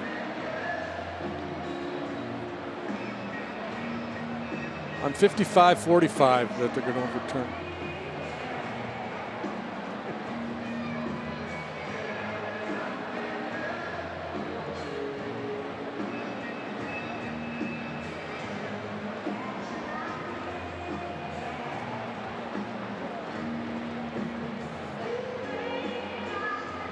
Here we go.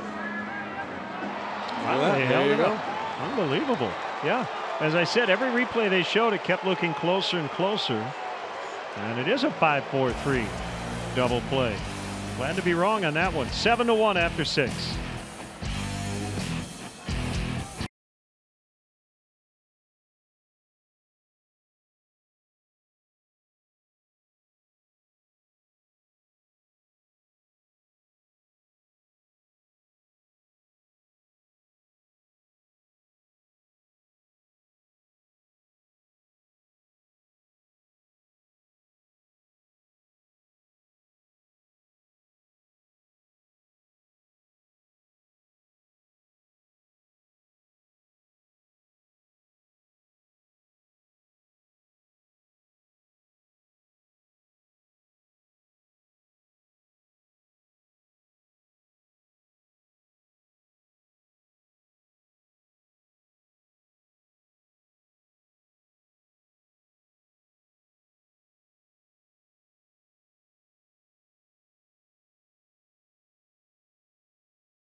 10,000 early arriving adults 21 and older receive a Cubs drawstring hat presented by Rum Chata. Tickets still available at Cubs.com.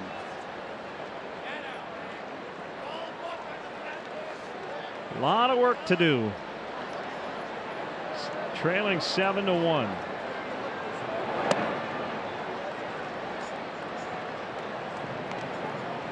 One ball, no strikes.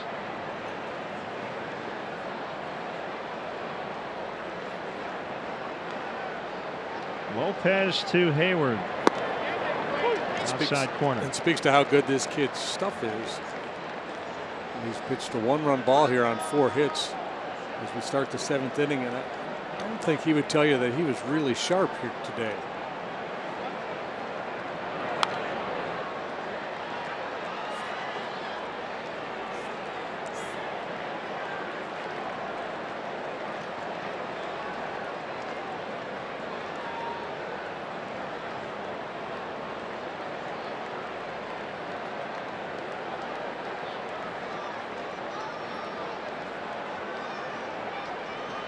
Jace Fry on the home bullpen. And against the shift, nobody over there. Hayward is on, and he's going to head to second as Lamar had some problems picking up the ball on the track. Passing single and an error. We'll find out from Bob Rosenberg, and Rosie called it a double, so we'll give him 2.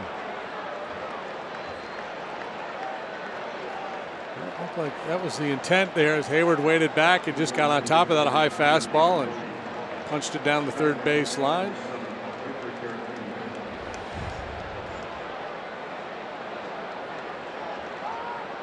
David Bodie will run for Hayward.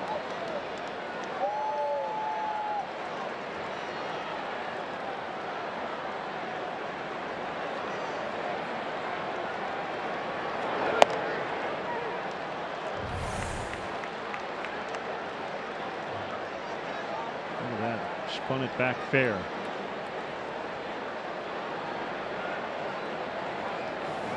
It's pretty incredible for a left-handed hitter to hit that ball like that. It ends up fair.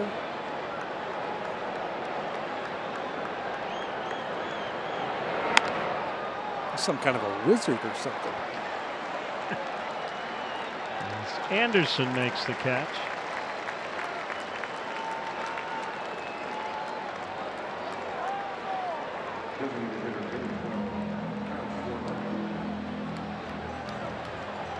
One away, and it brings up the DH Schwarber. Kyle 0 for 2. First action in almost 2 weeks.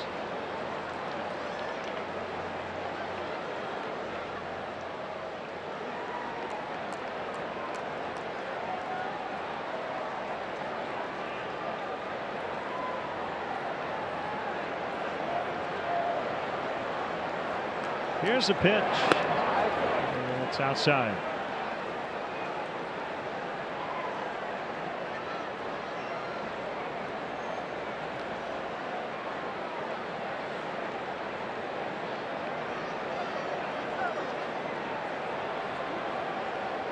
Both starters with 8 strikeouts.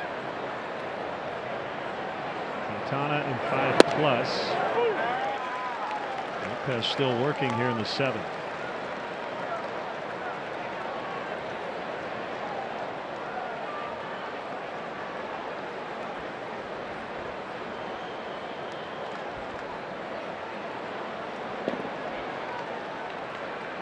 Juan Minaya, the right-hander.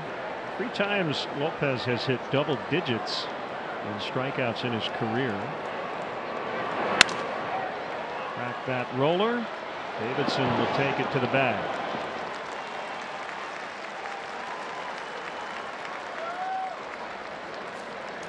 Well, I mentioned at the outset that the Cubs were up against a guy who's feeling good about himself. 0.45 September ERA coming into this start. Murphy greeted him with a home run to start the ball game. And he thought, well, maybe he's just due for a bad one, but he was hung in there. Got plenty of run support. Runner at third, 2 outs, and the batter Almora. Number 1-4-2. Cubs have been held to 5 hits, including that Murphy homer. Slider for a strike. Solid single to right last time for Almora on a high fastball. This time he gets a breaking pitch on 0-0. Try to go spin away or fastball's down.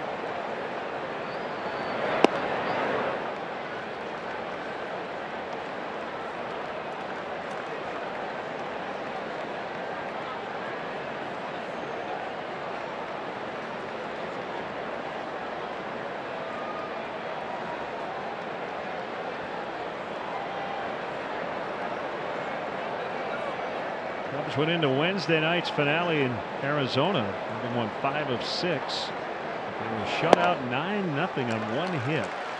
And today trails 7-1. They ran into 2 really good left-handers in that series in Arizona, and Patrick Corbin and then Robbie Ray in the finale. They ended up beating Corbin. Brilliant performance by Kyle Hendricks.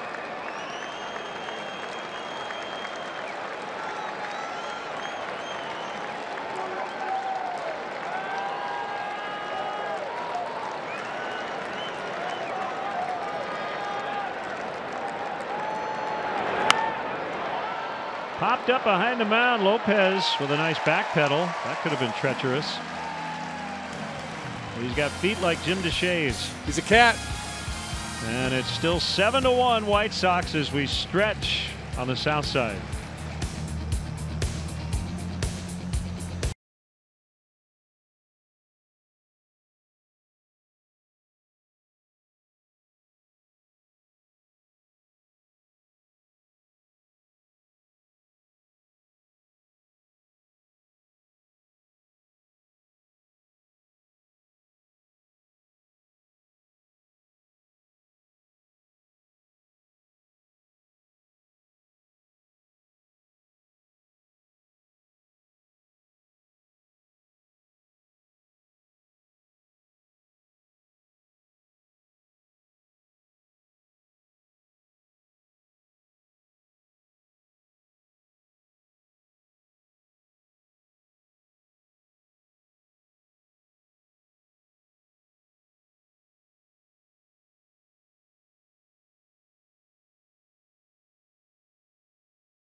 Moment.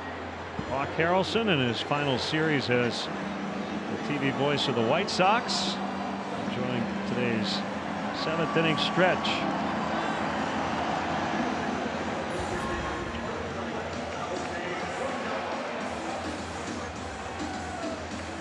Andy Rosario in the bottom of the 7th.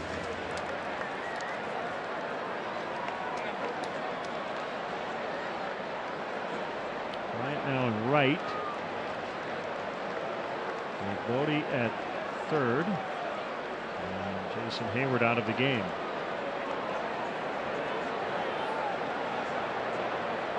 No, Hayward just coming back off the DL with that hamstring injury. No need to push it. 7-1 ball game.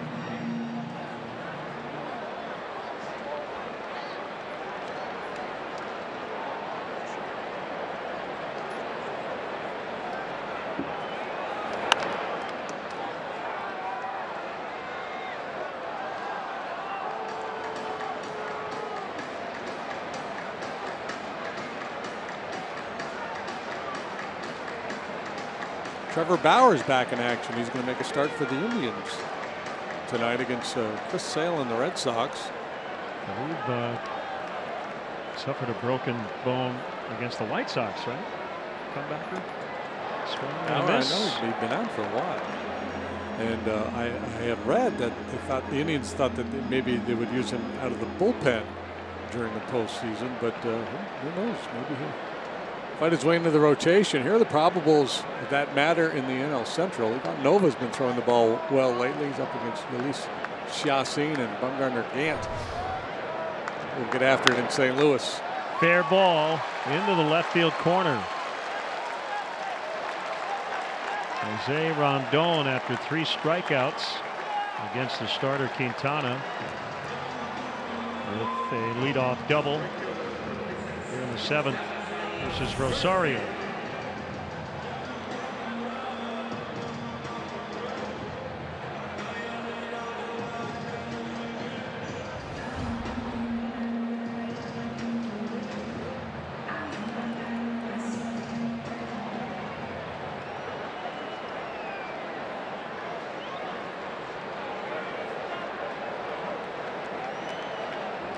Garcia 0 for 3.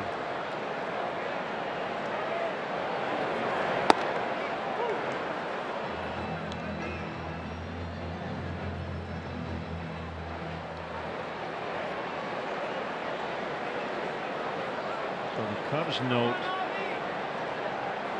16 times they've scored at least 10 runs. It's time for the most such games. Base hit. Rondon will hold at third. 35 times going into today, 0 or 1. That's the most. Yeah, and the Cubs had been for much of the year tops in the league in runs per game. Now they're down around 5th. And even in the NL. Yeah, and even at that, it was kind of marked by inconsistency. A lot of big games and.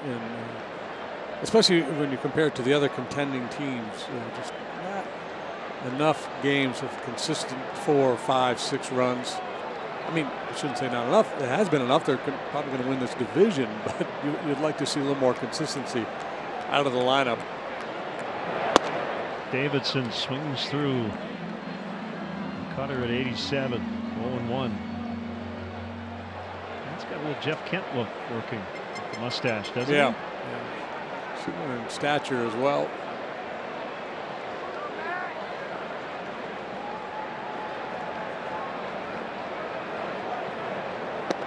So we mentioned Jeff Bannister let go by the Rangers. There are reports out there that Buck Showalter will possibly be let go after it's been a horrible year for the Orioles. 44 and 108 starting play tonight.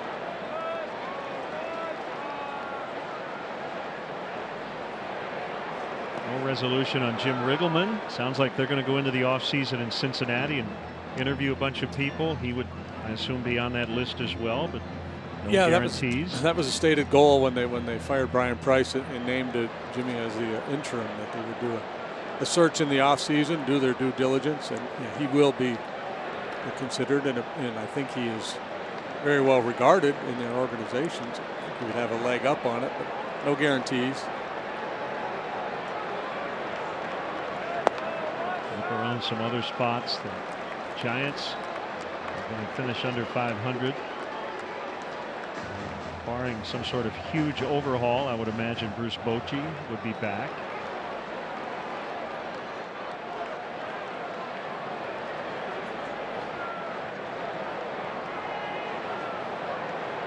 Sounds like Don Mattingly will be back. Toward the middle and through. And it's 8-1. Well, they have bunched their hits and a bunch of bunches for the White Sox in this game. 5 straight hits in the second, 4 consecutive in the 6th. All to start an inning, and then 3 here in the 7th.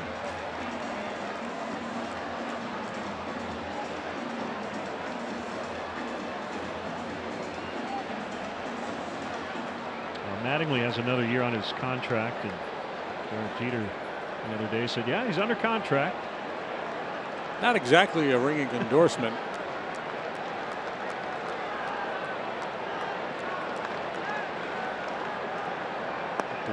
Given Steele swings and misses. Given the state of things with the Marlins, they're probably not inclined to pay 2 managers next year.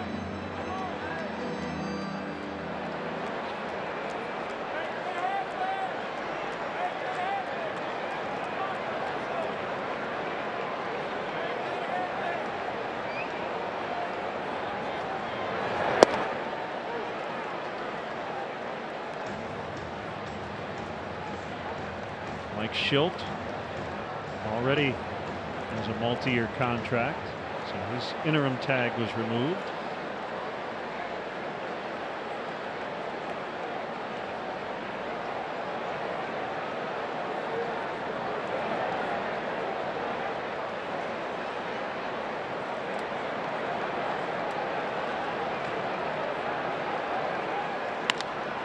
Base hit center field. Bases loaded. Another string of 4 hits. Third time they've done it today.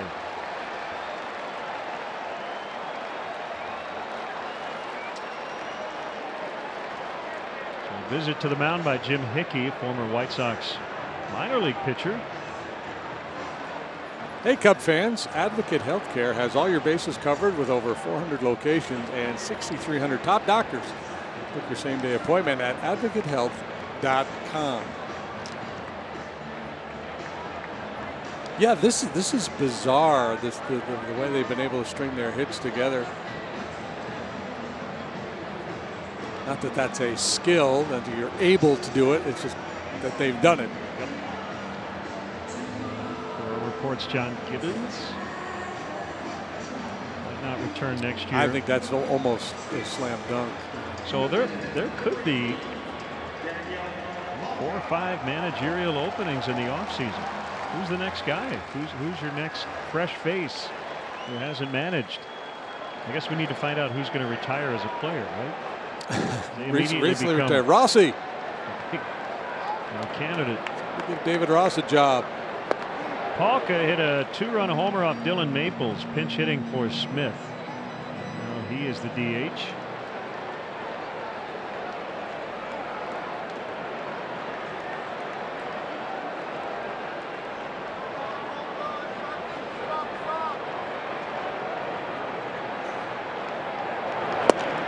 Tell you a guy who should get an interview is Brandon Hyde.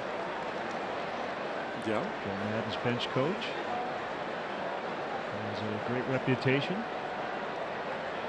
Joe lost his bench coach from last year when Dave Martinez got hired by the Nationals. Outside for a ball. We've been talking off the air about Brian Butterfield, who's been coaching forever. I'm sure he wouldn't mind an opportunity to manage at some point.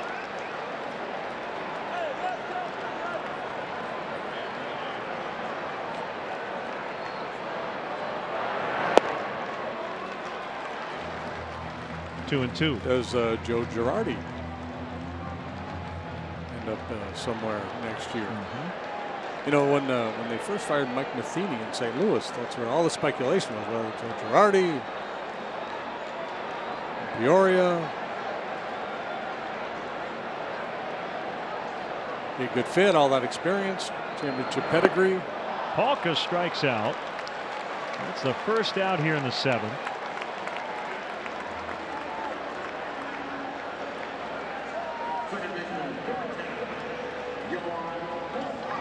And brings up Moncada, who was 2 for 3 with a run.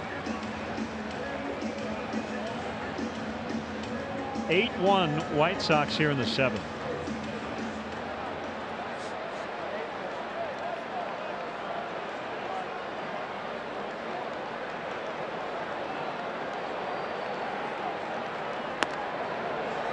Moncada from Cuba. He is 23, turned 23 back in May. Tremendously gifted ball player with power and speed, a switch hitter. He's really struggled as a right-handed batter. We talked about the strikeouts earlier. Tremendous bat speed. And he clubs one in the left for a base hit. 9-1. Bases still loaded. He's got 3 hits for the 2nd consecutive game.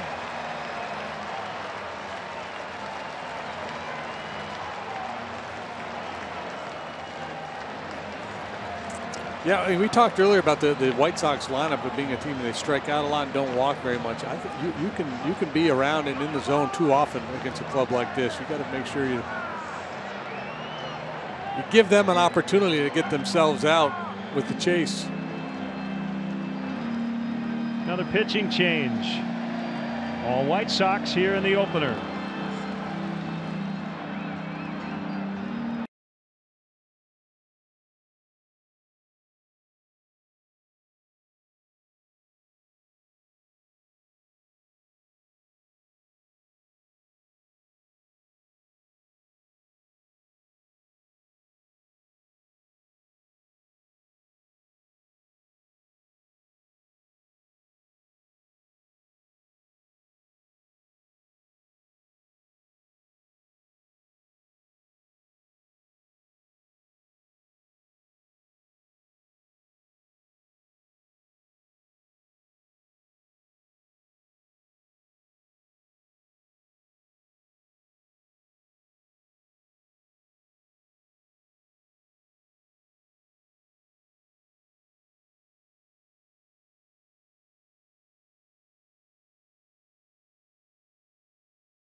Speaks for your must-have games for the 2019 season. Visit Cubs.com/deposits for all the details.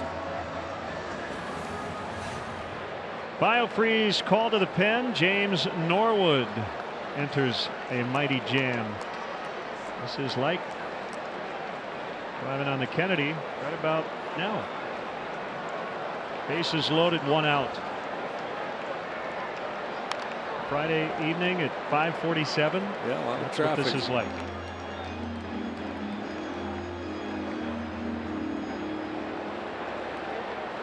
"17 White Sox hits.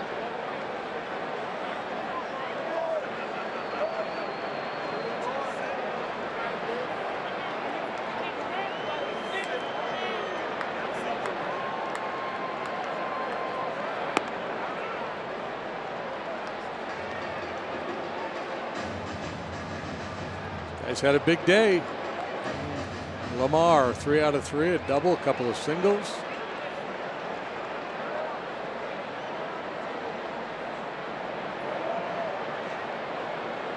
White Sox season high in hits is 18. It was April 23rd against the Mariners.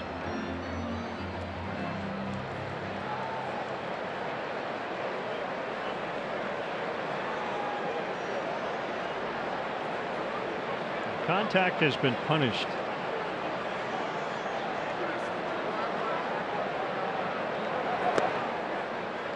And Quintana gave up 5 runs and 5+, 9 hits, but he struck out 8. So he kept the ball out of play for the most part. When it was in play, pretty much everything dropped. Well, he had 3 perfect innings, the first, third, and fifth. 9 up, 9 down with 5 punch-outs. String of hits in the second. Got him again in the fourth for Singleton, and then lead single in the sixth before he was removed.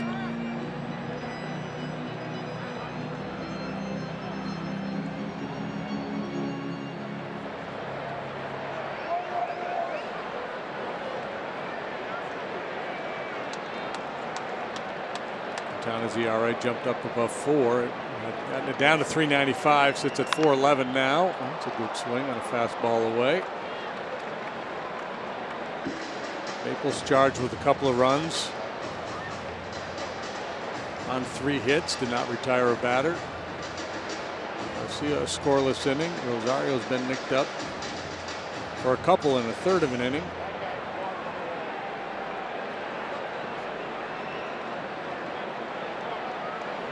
2 balls, 2 strikes. The pitch low. 100 for Norwood.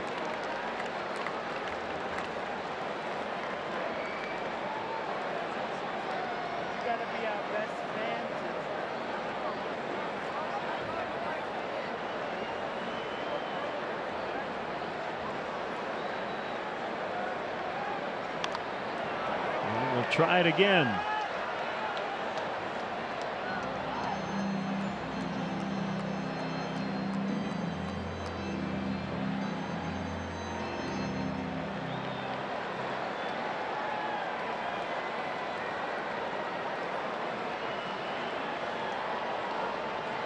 Sox looking to even the season series at 2 games apiece.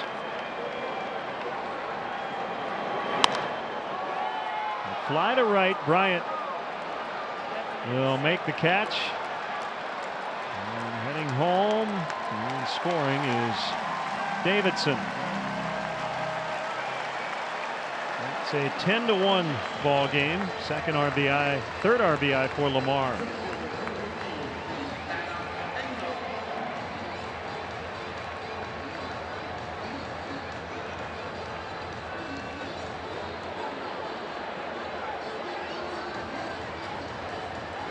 So in 3 different innings, the first 3 White Sox batters all reached and scored. The second, the 6th, and here in the 7th.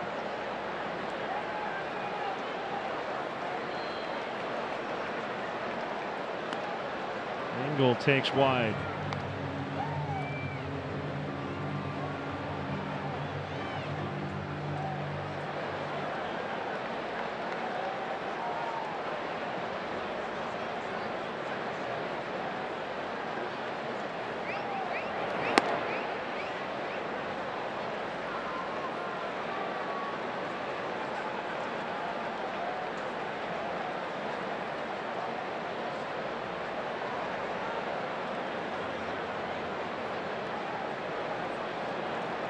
Thing you like looking forward to see is that John Lester and Kyle Hendricks will pitch the next 2 games.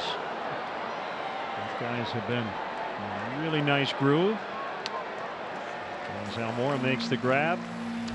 3 added to the White Sox big lead. It's 10-1 late.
Clark, the official mascot of the Chicago Cubs, can be part of your next celebration, from birthday parties and corporate outings to wedding receptions and charity events. Invite Clark. Visit Cubs.com/kids for more information on bringing Clark to your event. Jace Fry will start the 8th after Reynaldo Lopez went 7 very strong innings, allowing just 1 run. Fry been really good of late overall. 55 appearances, 2-2 with a 4.01 earned run average. strikeout numbers and a low batting average against.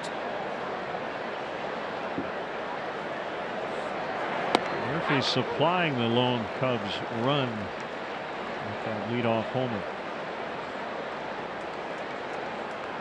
Right from Beaverton, Oregon. Went to Oregon State.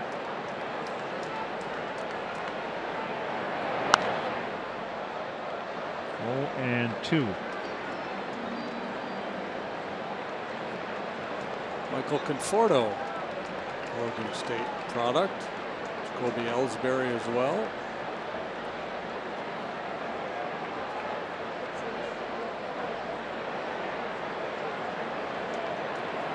Darwin Barney, the former Cub.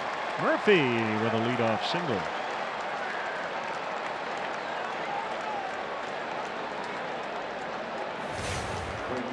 And Barney went to the same high school too, Southridge High. Hefty home run of the game. First batter of the game, and a short-lived lead for the Cubs. Things were looking pretty rosy. Kenny and Bob Forsch, they both also went to Oregon State. I did not know that. Tap to third, it's picked up foul.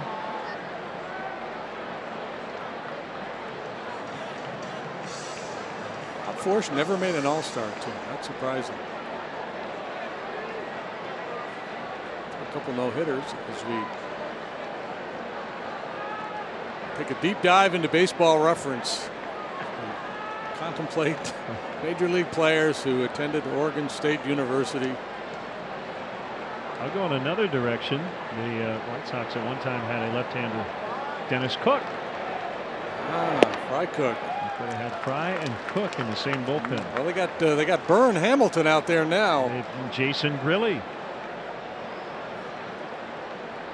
We got a new right fielder, Ryan Cordell.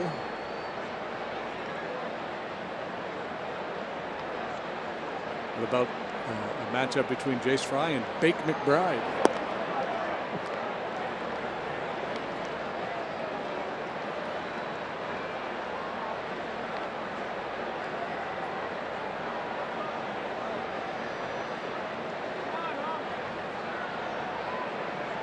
One and 2 to Chris Bryant. 0 for 3 today. Pitch. 2 and 2. Today's the anniversary of the fastest game ever played in professional ball. A 9-inning game, 1910, Mobile and Atlanta. I'm not even sure what league they were in. Had a 32-minute 9-inning game. Yep, it was their stated goal to play the fastest game ever. They probably shared gloves, right? Sprinted in and out off the field, and I think everybody swung at the first pitch. Cubs had 2 on with nobody out here in the 8th inning.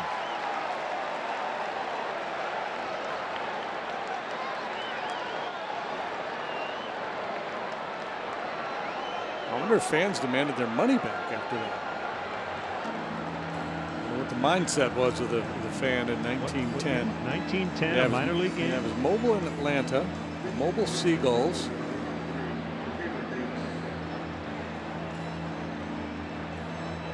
The Cotton States League, it turned into the Southern Association.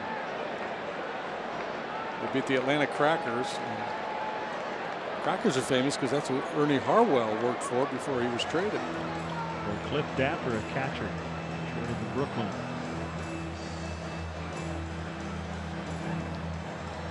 Poor Jace Fry is done. Taylor Davis pinch hitting for Rizzo, and he will face Jose Ruiz when we come back.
Jose Ruiz.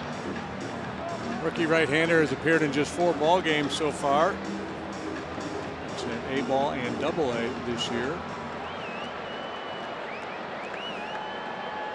77 strikeouts in 58 2/3 innings as a minor leaguer.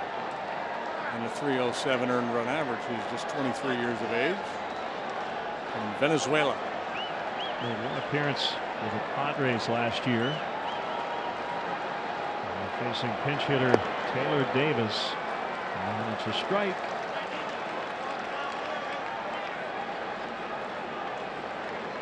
Taylor's career average at .313. That's 5 out of 16, 2 for 3 so far this September.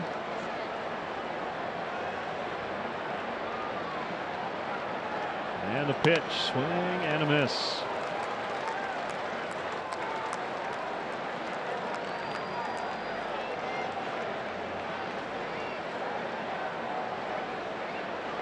He wanted the whole pie there. He wasn't going to settle for a slice.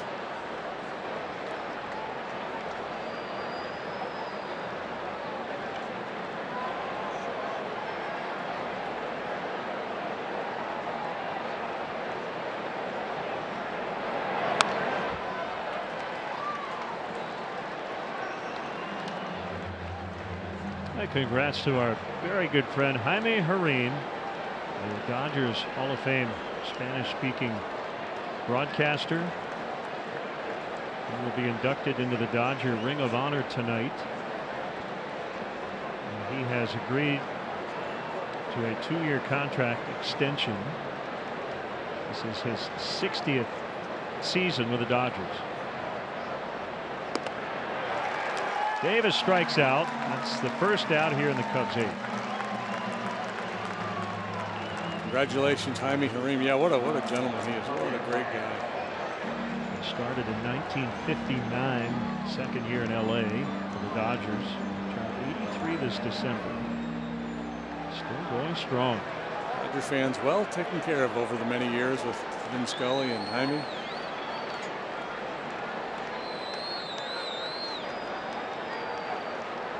Not to mention Charlie and Rick and Joe and Oral and all the others. Ross Porter had a good long run there. Hayes took a healthy cut and fouled it off.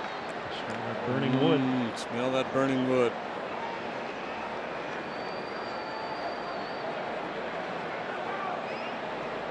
Do you have a wood burning set? No, I don't think think I A do. little thing when I was a kid.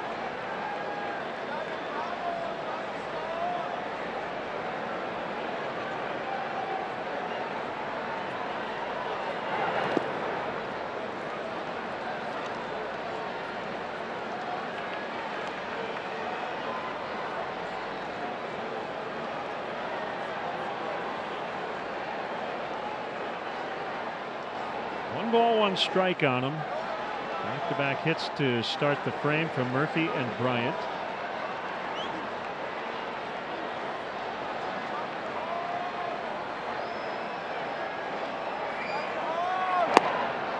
One and two.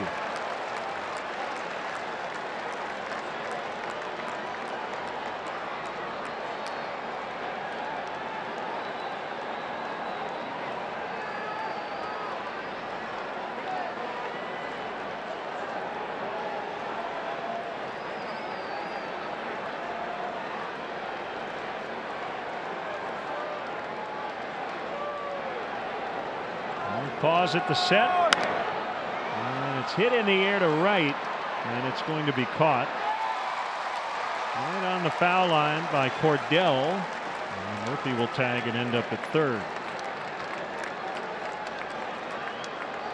So 2 outs, and it'll bring up Zobrist.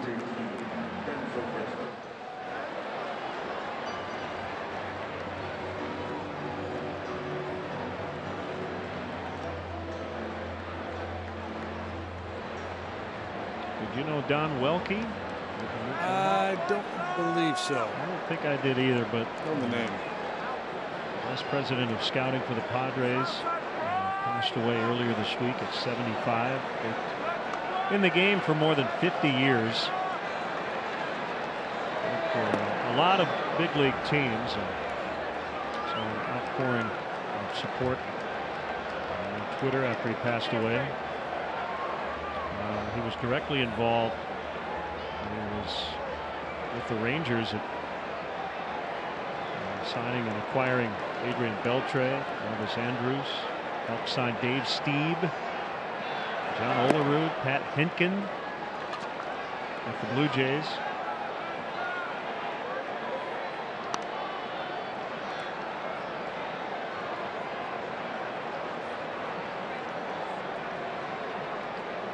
Two balls, no strikes.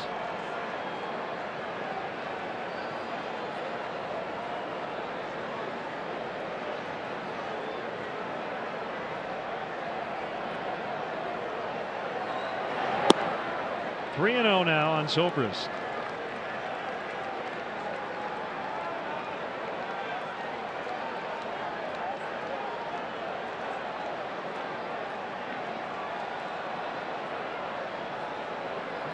Battle for the National League batting crown. We'll pick up a knock here in this plate appearance. 0 for 3 so far today. The protocol says down 9, 3-0 count. You're taking.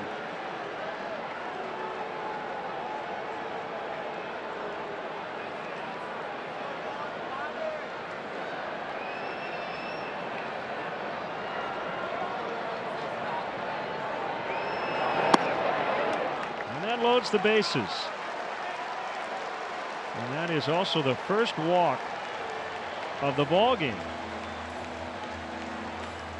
They bring Don Cooper to the mound before David Bodie bats.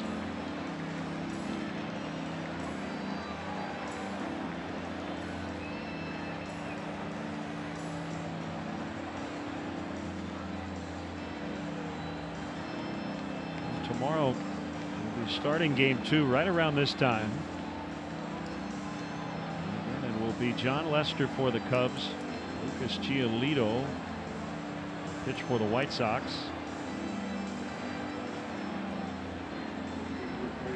Day game Sunday, and then the Cubs will finish the regular season at home.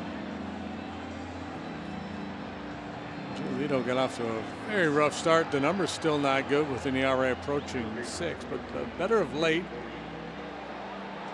We'll have that game for you right here on NBC Sports Chicago. It's Terrence Gore now running for Zobrist.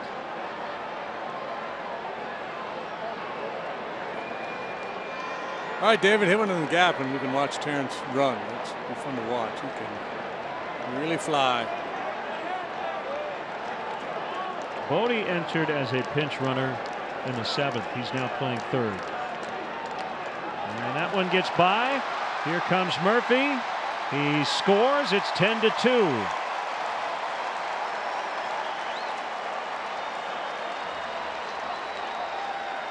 That run will be charged to Fry.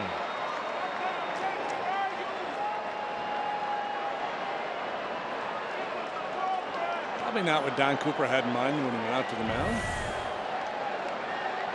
Spikes that one, and Wellington late to react.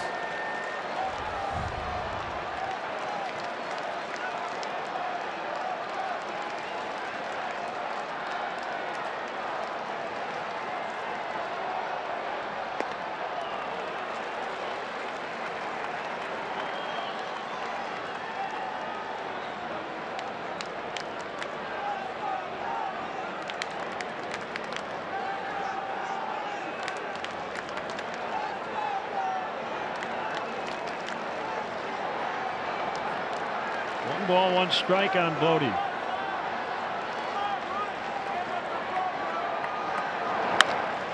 Line drive, right field, and the Cubs will get a couple of runs. David Bodie with a 2-run single. Cordell just couldn't get it. I'm not sure if that ball hit the grass before the glove. Good effort out there, but the Cubs with 3 here in the 8th, and it's a 10-4 ball game. You never know. You got 27 outs. Use them all. Ricky Renteria is not feeling all that Comfortable with the situation. He's going to make another move to the bullpen.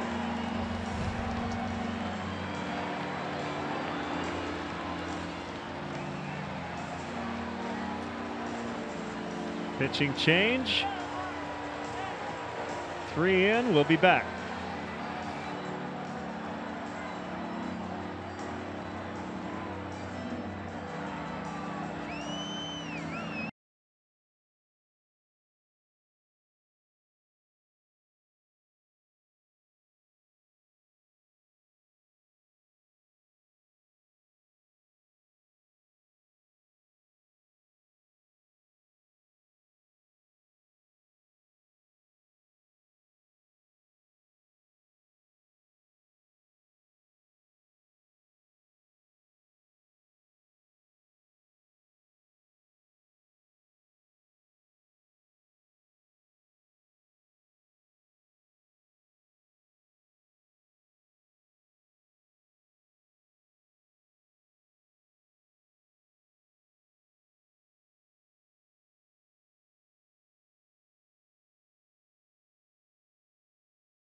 Pen, and Aaron Bummer will pitch on his 25th birthday.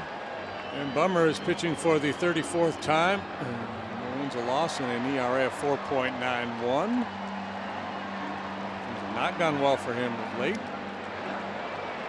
ERA of 9.95 in the month of September.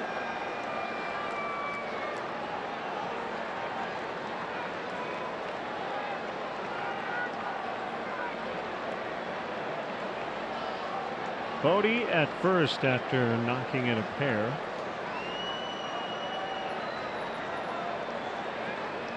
Batter Victor Caratini. And managers can be very liberal in their matchup usage here in September, and especially Ricky Renteria today because he got 7 innings out of his starter Lopez.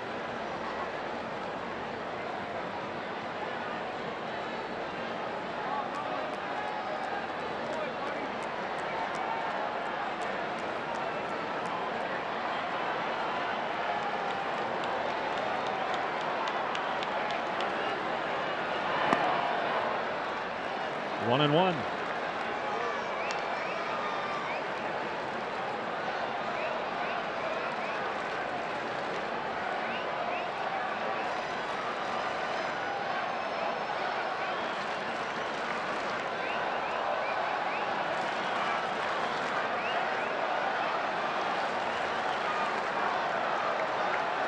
Bodie held at first by Davidson.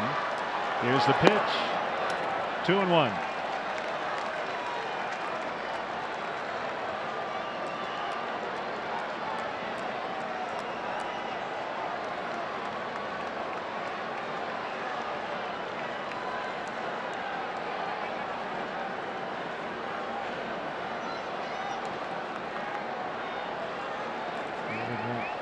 Be overly aggressive here. Caratini swings and misses. It's 2-2. Pretty good sinker there at 94. From Bummer, a lot of sinkers and sliders.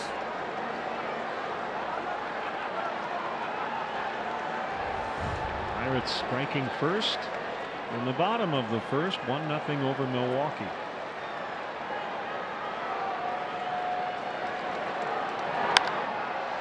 Drive to right out of play.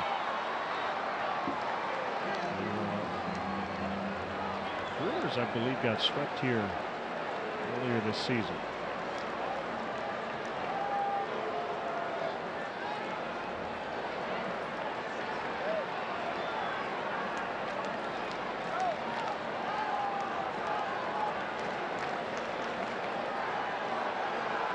Lost 2 of 3. White Sox beat the Brewers 2 out of 3 the first 3 days of June. Still 2-2 on Caratini. There has not hit the ball out of the infield today. Ground out to short, punch out, pop up to short.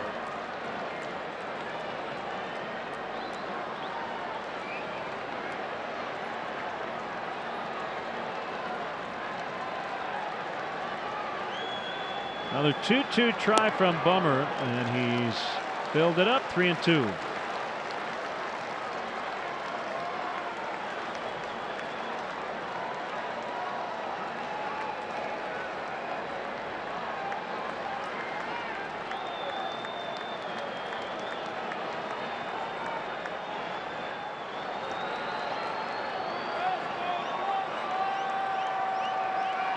Davidson plays in Cody's back pocket, and he walked him.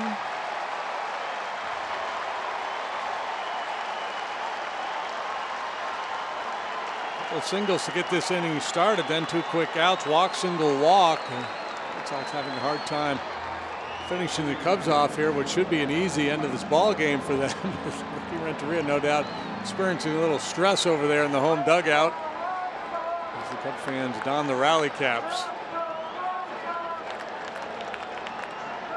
This would get really interesting if Schwarber were to get into one. He has not homered off a left-handed pitcher yet this year.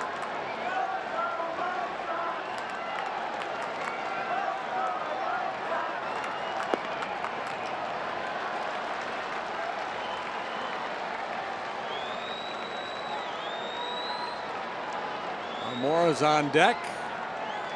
Should Schwarber reach, I would imagine we'd see Ricky again. Bring in a right-hander.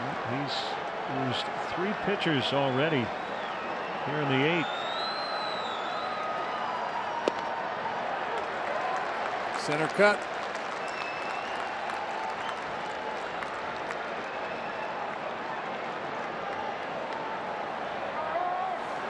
His plate appearance is valuable for Schwarber just to get his timing back after being out of action for a while. Have a little rust. It's been, as we said, almost 2 weeks. 1-2 on him.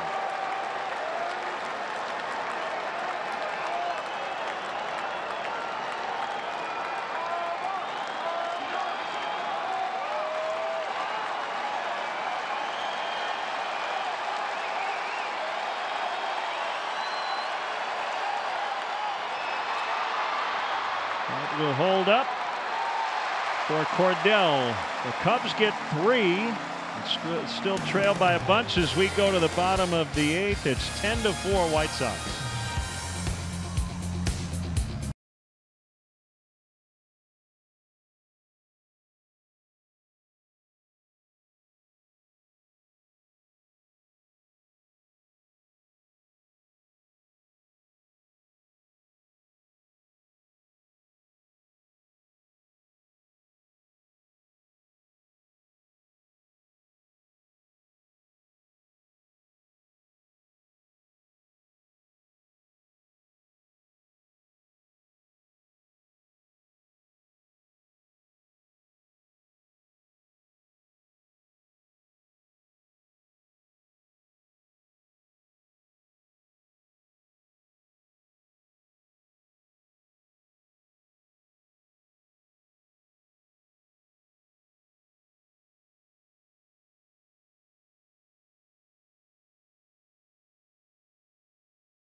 your #1 app to follow the Cubs postseason push. Get Cubs home screen icons and features such as live radio broadcast, the MLB.TV game of the day, pitch tracking, in-game highlights, stats, news, and more. Download MLB at Bat today. And some more changes for the Cubs.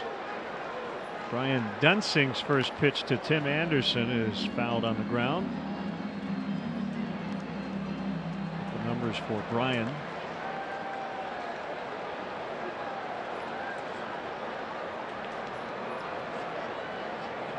The numbers he was hoping for. He's dealt with some injury issues this year.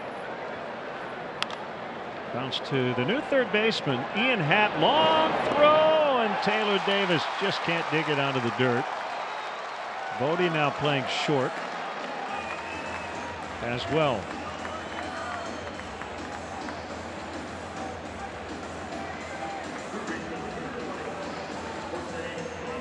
And the score is in left. Checking his cheat sheet for positioning on Jose Rondon.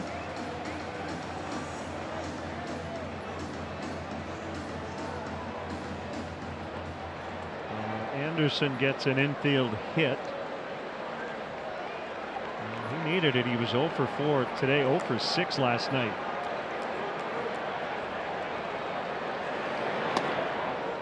Cubs are doing something that's pretty hard to do. They've given up 10 runs today without walking men or committing an error. The White Sox have tied their season high with these 18 hits.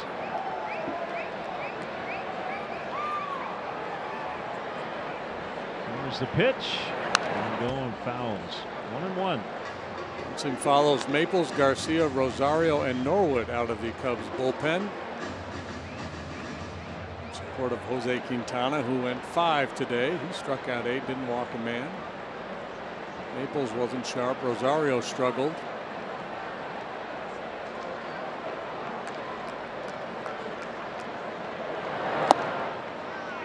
One and two.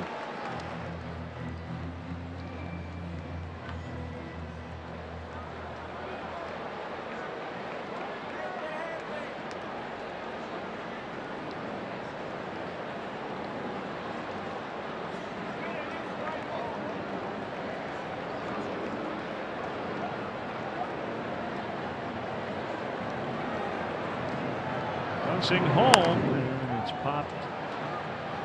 Foul. This effort, just couldn't grab it. Somebody else though next to her did, and she ends up with a ball.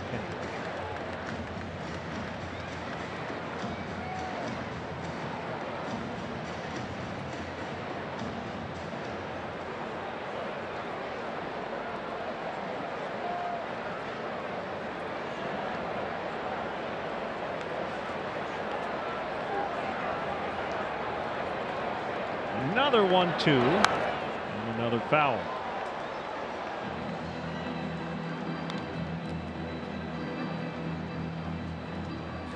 Hey, the Mets have given Jacob deGrom some run support. They lead 1-0 over the Nationals in the first. Okay, there's your run, pal. Stop complaining. Go pitch a shutout.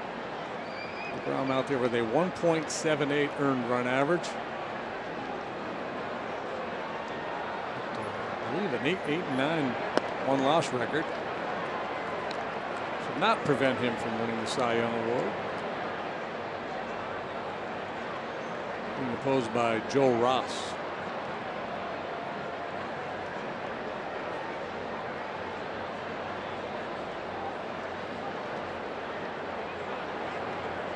Rondon with a closed stance after 2 strikes.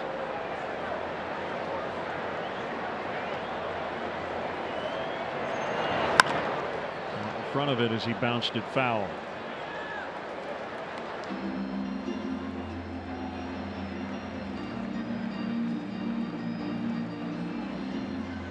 Yeah, to go, the guys that hit out with an open stance, ultimately as the pitch is being delivered, they close up and get into a neutral hitting position. But with 2 strikes, most guys want to try to minimize the movement of the lower body, so he just starts closed. Doesn't really do much at all with that front foot. He'll just kind of rock back, put his weight onto that backside. Keep the the head still. Emphasize contact, sacrifice power.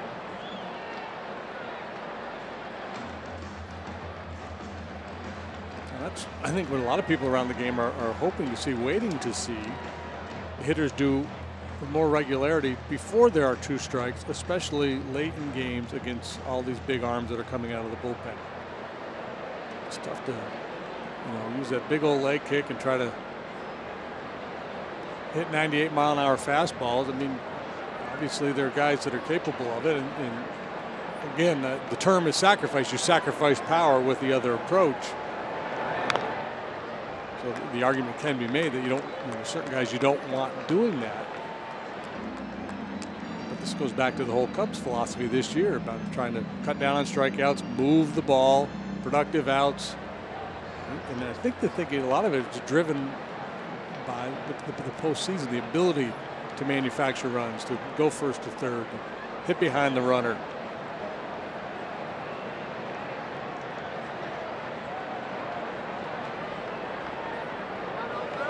Pitch number 10 coming. That'll take Murphy near the bag, and a 4-3 double play.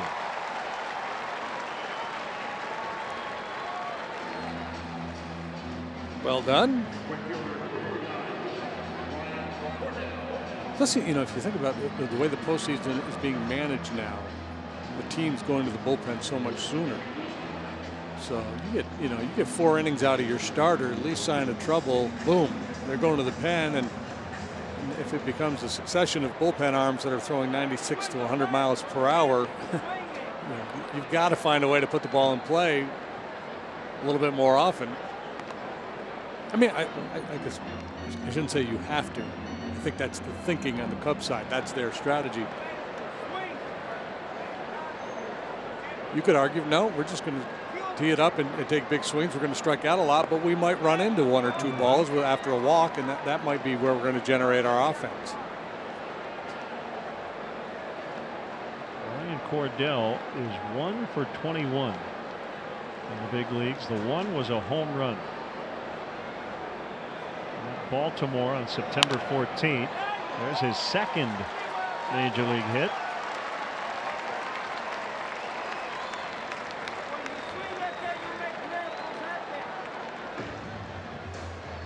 Kind of a Kansas City special.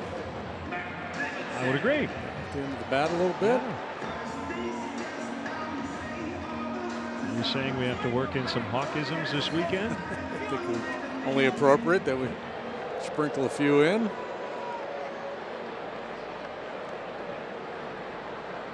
Davidson, the batter. He was just leaning over.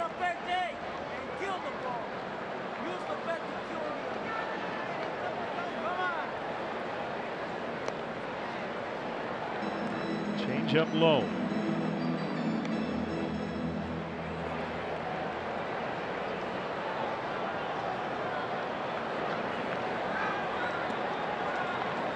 Matt Davidson hit 3 home runs on opening day. It's quite a start to a season. Only 4 have done it. Tuffy Rhodes, of course. Off Doc Gooden for the Cubs. George Bell did it for Toronto. And the 4th escapes me. Dimitri Young. Dimitri Young. Davidson hit his 3 in Kansas City.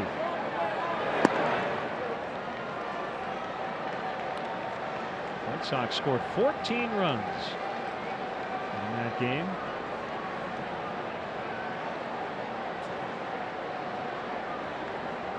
Two balls and a strike on Davidson.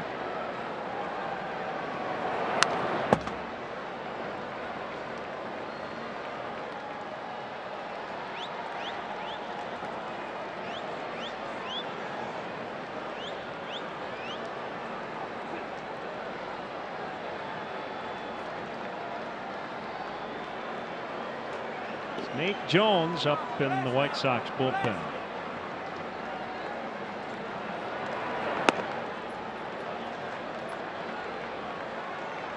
Okay, here you go. Here's the category, Jeopardy category. Baseball players whose last names are also colleges or universities. Let's start with Davidson. think. Zach Duke. Billy Wagner. Ball 4, base hit.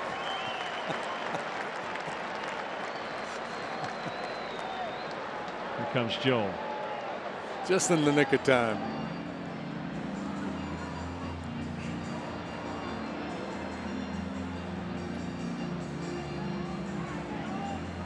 Brian Lawrence. Ooh, nice. 10-4 White Sox in the 8th. We'll be right back. Tommy, Michigan.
Surnames at our colleges. And Darryl Boston. Darryl Boston, yeah. That's a twofer. UL Washington. Right? BC and BU. Yeah. I get double the points. You do. What'd you just say? UL Washington. Yeah. Tyler Houston. Here's Brandon Kinsler. Jerry Rice. Kinsler University, located in Pennsylvania. And in Kutztown. Brandon worked a scoreless inning in a 9-1 win in Arizona the other day. Strikeout. This pitch to Castillo is outside. So he has not worked his way into a situation where Joe is using him in high leverage situations, but I think the hope is that between now and the end of the year, he will be back into that circle of trust.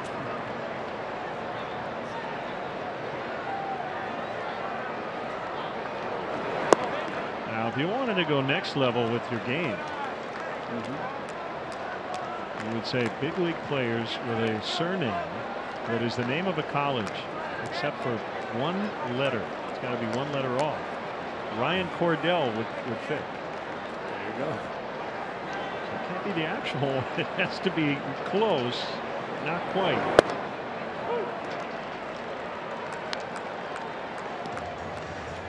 Two and one. Well, I can't believe in our previous game, now that that one's over, we didn't throw any Browns out there. To put a whole team of Browns out there. Town on that.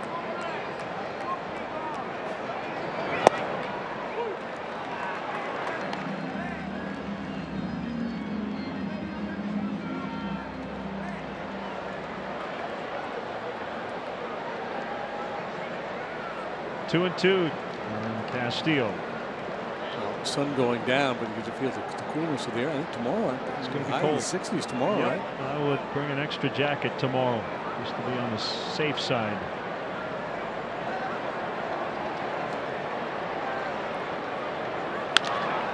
Toward the hole, cut off by Ian Happ, and the flip to Murphy is in time. Let's go to the ninth. It's 10-4 White Sox.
Beverage Depot, and Reynaldo Lopez is our toast of the game. Benny's is the official champagne provider of the Chicago Cubs.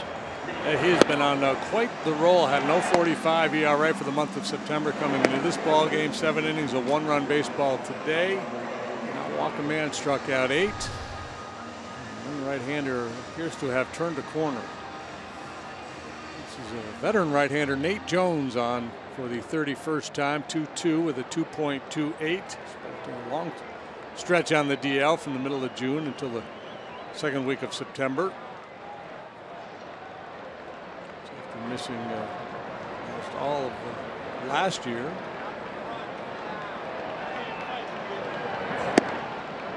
Ball 1 on Albert Almora. He's been a big part of his story. The White Sox since 2012.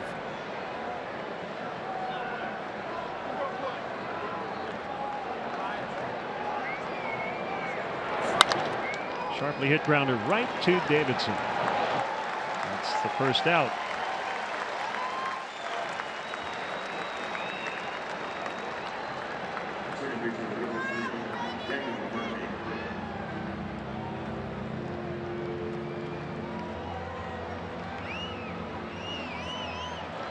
Well, if nothing else, maybe Doug Glanville's prediction of a big day for Daniel Murphy will come true. It already has. He's got 2 knocks, a home run, and a single. Doug called home run, double, and a walk.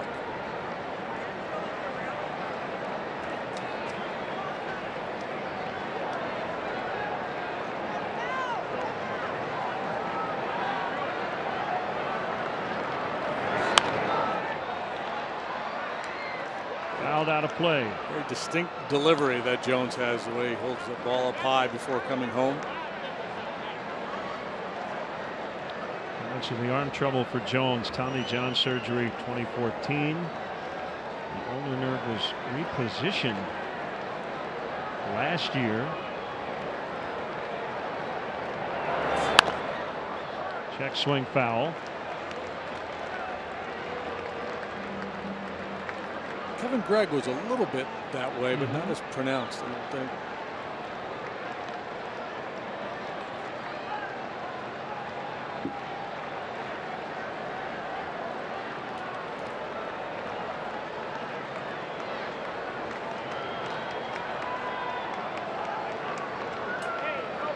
Steele wants some high heat.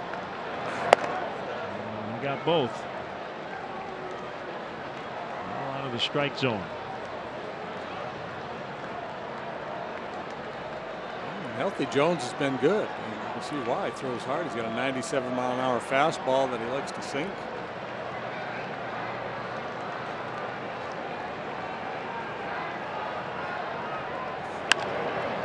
Deposited into left. So Murphy with a 3-hit afternoon.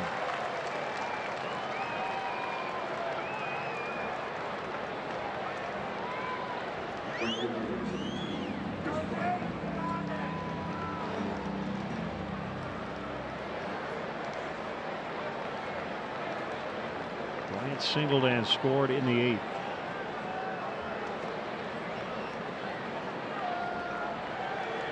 Ricky Renteria has 2 arms up in the bullpen just in case.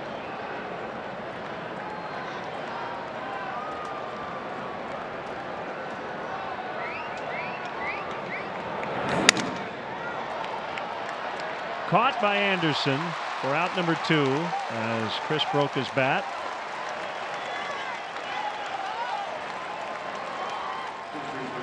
It will be up to Davis. Taylor now playing first base, struck out as a pinch hitter in the 8th.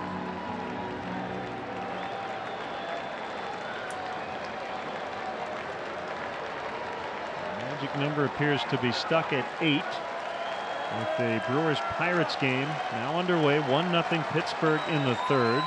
Josh Bell with a first inning home run. Cardinals host the Giants a little later.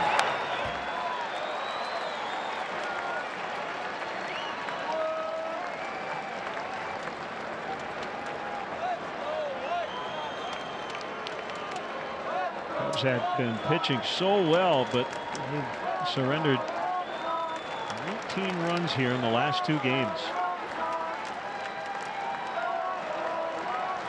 And Lester will try to play stopper tomorrow. Foul pop up. Davidson might have a play, and nope, it's a couple of rows in.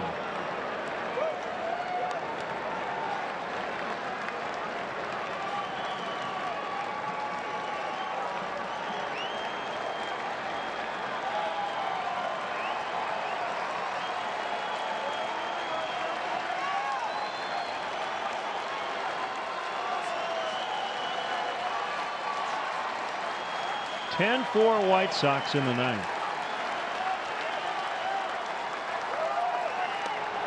And gets away.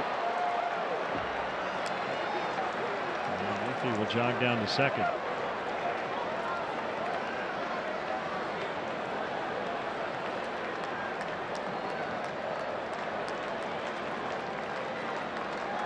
Phillies with an early 1-0 lead over Atlanta. That's a series that a couple weeks ago looked like it'd be a very important one, but the Phillies have fallen off. Braves have a very comfortable lead in the East. Braves beat them last night 8-3. This will do it as Davis pops it up behind the bag. Foul ground. Davidson makes the catch, and the White Sox win the opener. A season high 19 hits for the Southsiders, and a 10-4 win. Yeah, rough day for Jose Quintana here today. He'd been going along nicely at a 185 over his last 4, but second inning ambush. Lopez the starter, very good for the White Sox here today. And all adds up to a fairly easy 10-4 win for the home team. So we are right back at it tomorrow night. For JD, Kelly, Doug, and our entire NBC Sports Chicago crew here at Guaranteed Rate Field. Glenn Casper with your final. White Sox 10, Cubs 4. Pre-game coverage tomorrow at 5:30 p.m. for Game 2 of this Crosstown Series. And coming up next, Blue Cross Blue Shield of Illinois post-game live. Stay tuned.